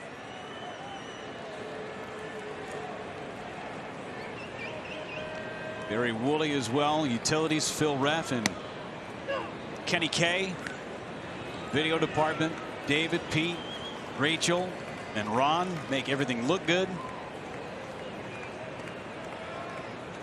Stats folks who are with us today: Aaron Charlton and Matt Pauley step in and do such a great job for us. And of course, our mother hen here in the booth wouldn't be able to do any of this stuff without Renee Hoffman up here and Dom Catronio doing our stats. The Dominator. Dom's been locked in today. Adames takes his strike. He realizes how important this game is. Gave it a good effort. Also locked in on the Ryder Cup. Giving us updates on that. Pretty one-sided, wasn't it? USA. 18-9. Oof. Big one. 1-2 pitch. Waved at and missed. Adames has gone on strikes. No, this is your last TV game, correct? This is. I'm done. Done until 2022. Thank you very much. What a great job you did filling in, and going to do more games next year. Been a lot of fun working with you, buddy. It has been fun. Yeah. This is it's a treat to come over here. Just have to go one extra door over. But it's a true pleasure. Of course, Matt LePay, Craig Kashan, Vinny Rotino, Tim Dillard out on the pre and post game show set. Brian Anderson, who's on assignment today. Right next door. Right next door. Big legging us. Yelich takes outside. Now you do realize we have another week of games left. Yes, I do. But not the whole complement of crew here. Right, we're not completely signing off yet. No. One more week of games, but you guys will be here. We'll be in St. Louis and LA. Although it is hardly disappointing that we can't bring postseason games to you on Bally Sports. Take you all this way, and then they drop us like a hot potato in the playoff. Got to mention at the mark when he was up here. Got to make sure that we give Ken Spindler, the director of broadcasting, his due diligence too. Yeah. He took over the post in the middle of last year, and I mean, talk about trial by fire. With all the moving parts, with television broadcasts, with radio broadcasts, with travel, with not travel, none of us would be able to do this without Ken Spindler. Had our back all year. And last year, this year, very trying circumstances with no travel, no for us in the booth. Done a terrific job. Always has our backs and the best interest of the broadcast. No, it's a great crew. It's so fun to work over on this side and work with everybody, the best in the business. And there are a lot of people that come in from out of town and say, man, you guys are lucky with the crew you have. Yeah. Well, they've been able to set our booth up for road games. Yelich fouls it off. Had a crew party last week. Yeah, it was fun. And yeah, they had to throw them out about what, 4 or 5 o'clock in the morning? Something like that. I think some people actually slept here. High probability. They deserve it.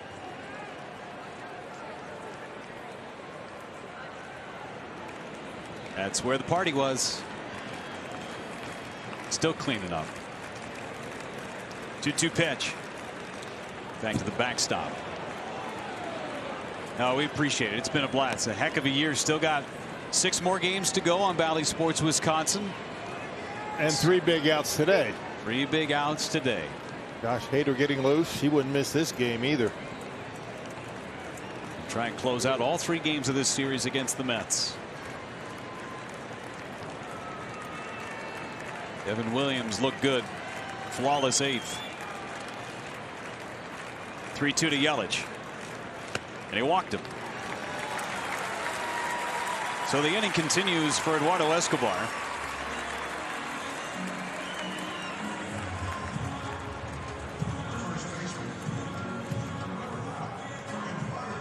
Escobar, big 2-run single back in the 2nd inning. Put the ball in play in the 6th. That led to 2 runs. Francisco Lindor with a bad throw to first base. Alonso couldn't pick it. Brewers to go along with the division championship, looking for their 12th series sweep of the season. A lot of those in the 2nd half. All turned around the end of May. May 22nd. Willie Adames Day. 1-0 Escobar.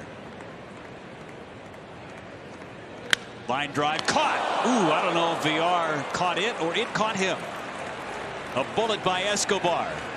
But Josh Hader is coming in.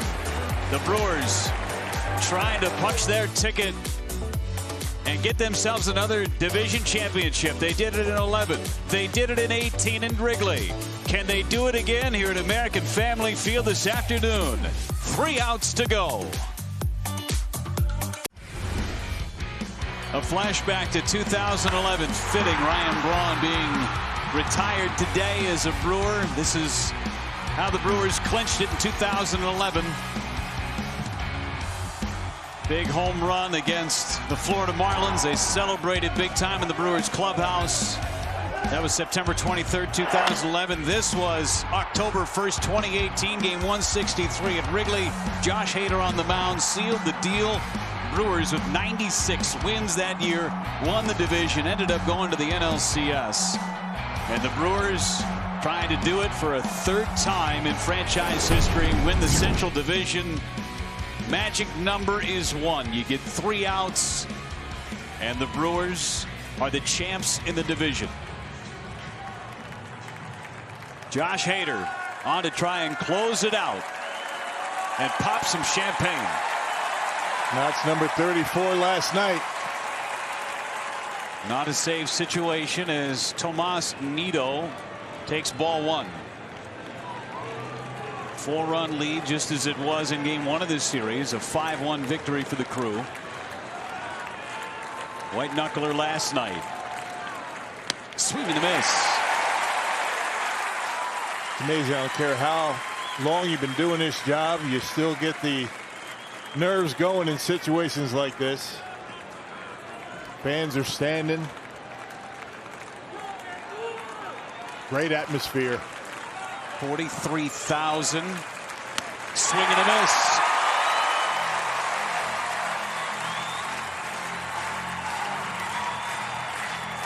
A 10-game homestand where the magic number was 5 since last Saturday. Down to just 1.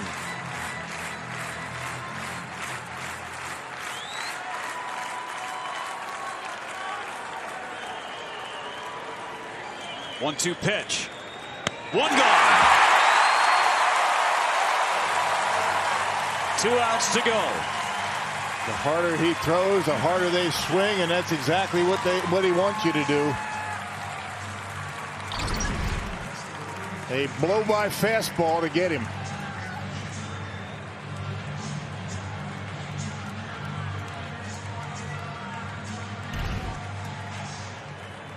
Boy, the party is ready in that Brewers clubhouse. Dan Larrea, Jason Schauger, Tony Miliaccio, Ben Wilkes, Jace, and Joe Swanhart.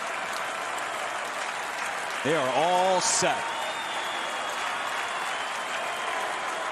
2 outs away. James McCann pinch hitting. Fly ball right field. Taylor runs out of room. Strike 1.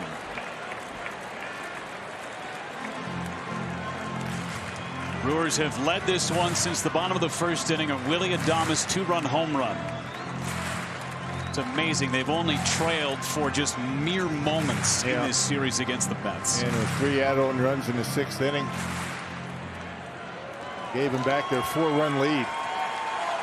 That's another thing they've been doing a really good job of in the second half, adding on late.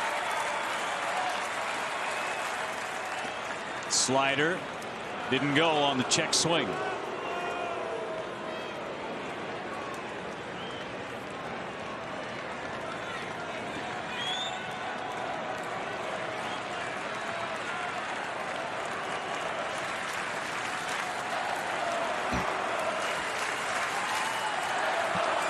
Everybody on their feet. 1-1 to McCann. 2-1 now. Off day tomorrow for the Brewers. Everybody can rest up. And hopefully a celebration that lasts for a while.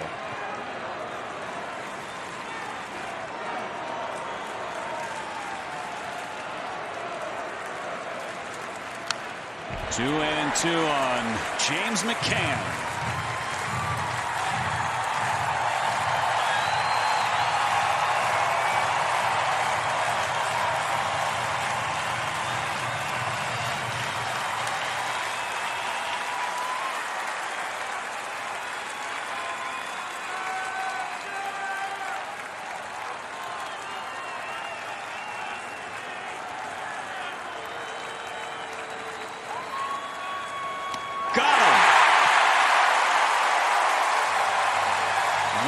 To go.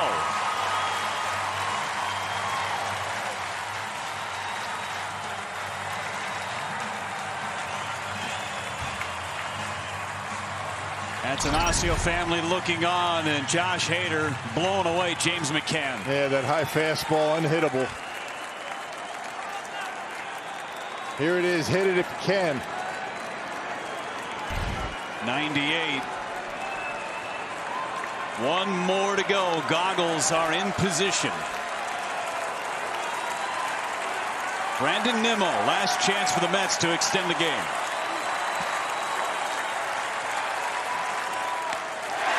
Strike 1.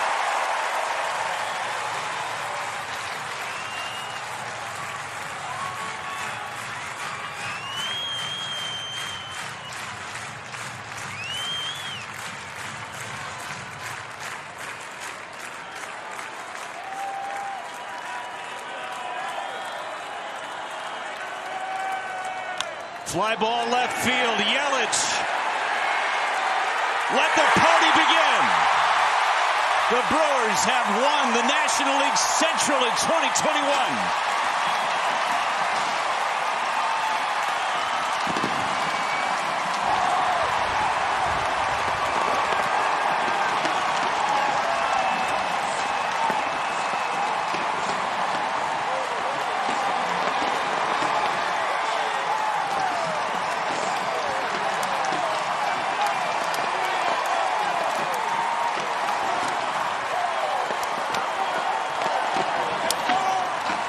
It's been 10 years since the streamers came down from the catwalks here in Milwaukee. Let the party begin. It never gets old. I mean, 4 consecutive years in the postseason, able to get a division championship. This is a special group of guys, and it's been a special year here in Milwaukee. Wow. Amazing stuff this year by this Brewer ball club.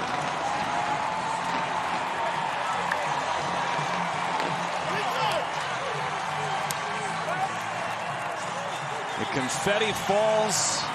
Streamers are down. And this celebration might last a long time. Deep into the night with a off day tomorrow. No pressure going into St. Louis. Well deserved. Not just this team, but these fans. How about the reaction of these fans? They sell out here today, and this is going to be a party tonight. Wow. Awesome. No fans in the ballpark last year. Fill it to the gills today.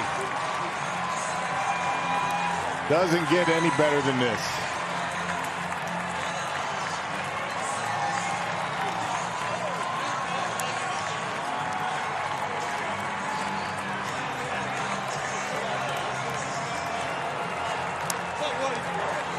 Third division championship for the Brewers since 2011. And they never turned this one back. After they got Willie Adames in May, the script totally flipped with this pitching staff, with the offense. 7-game lead with 6 to go. It's over. A sweep of the Mets. Yeah, let the Cardinals win out. It doesn't matter at this point. And they might. They can take out whoever they'd like to in that wild card.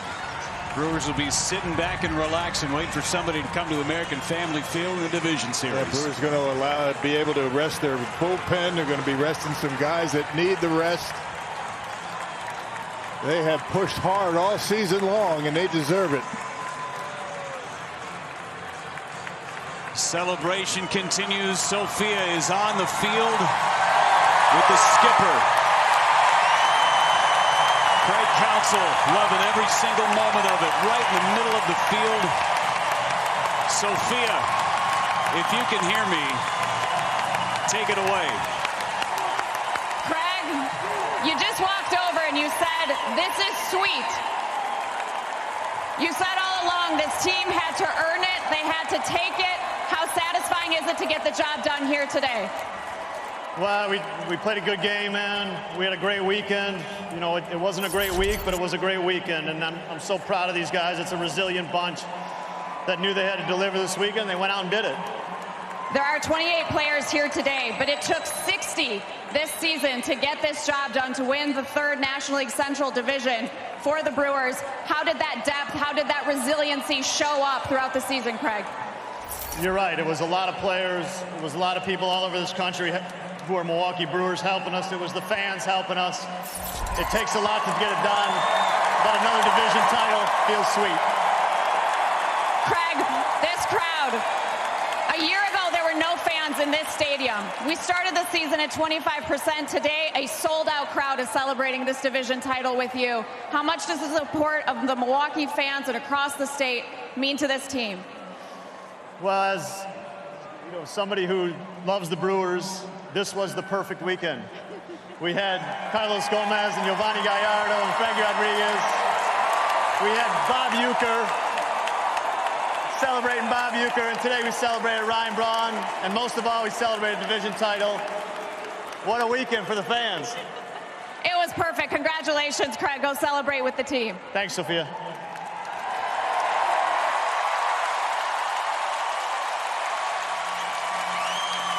Perfectly said by Craig Counsell.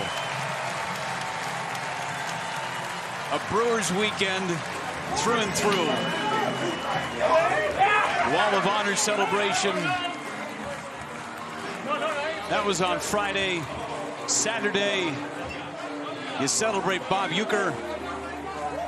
On Sunday, you celebrate Ryan Braun. and another division title.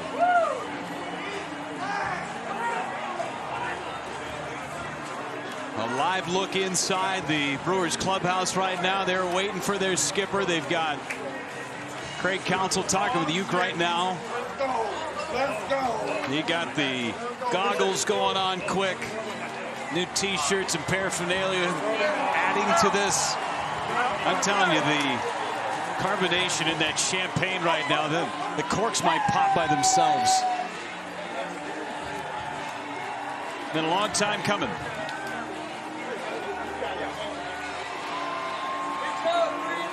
We'll take a quick timeout. We've got so much more coming, so much more celebration coming your way. The Brewers celebrating a Central Division title here in Milwaukee.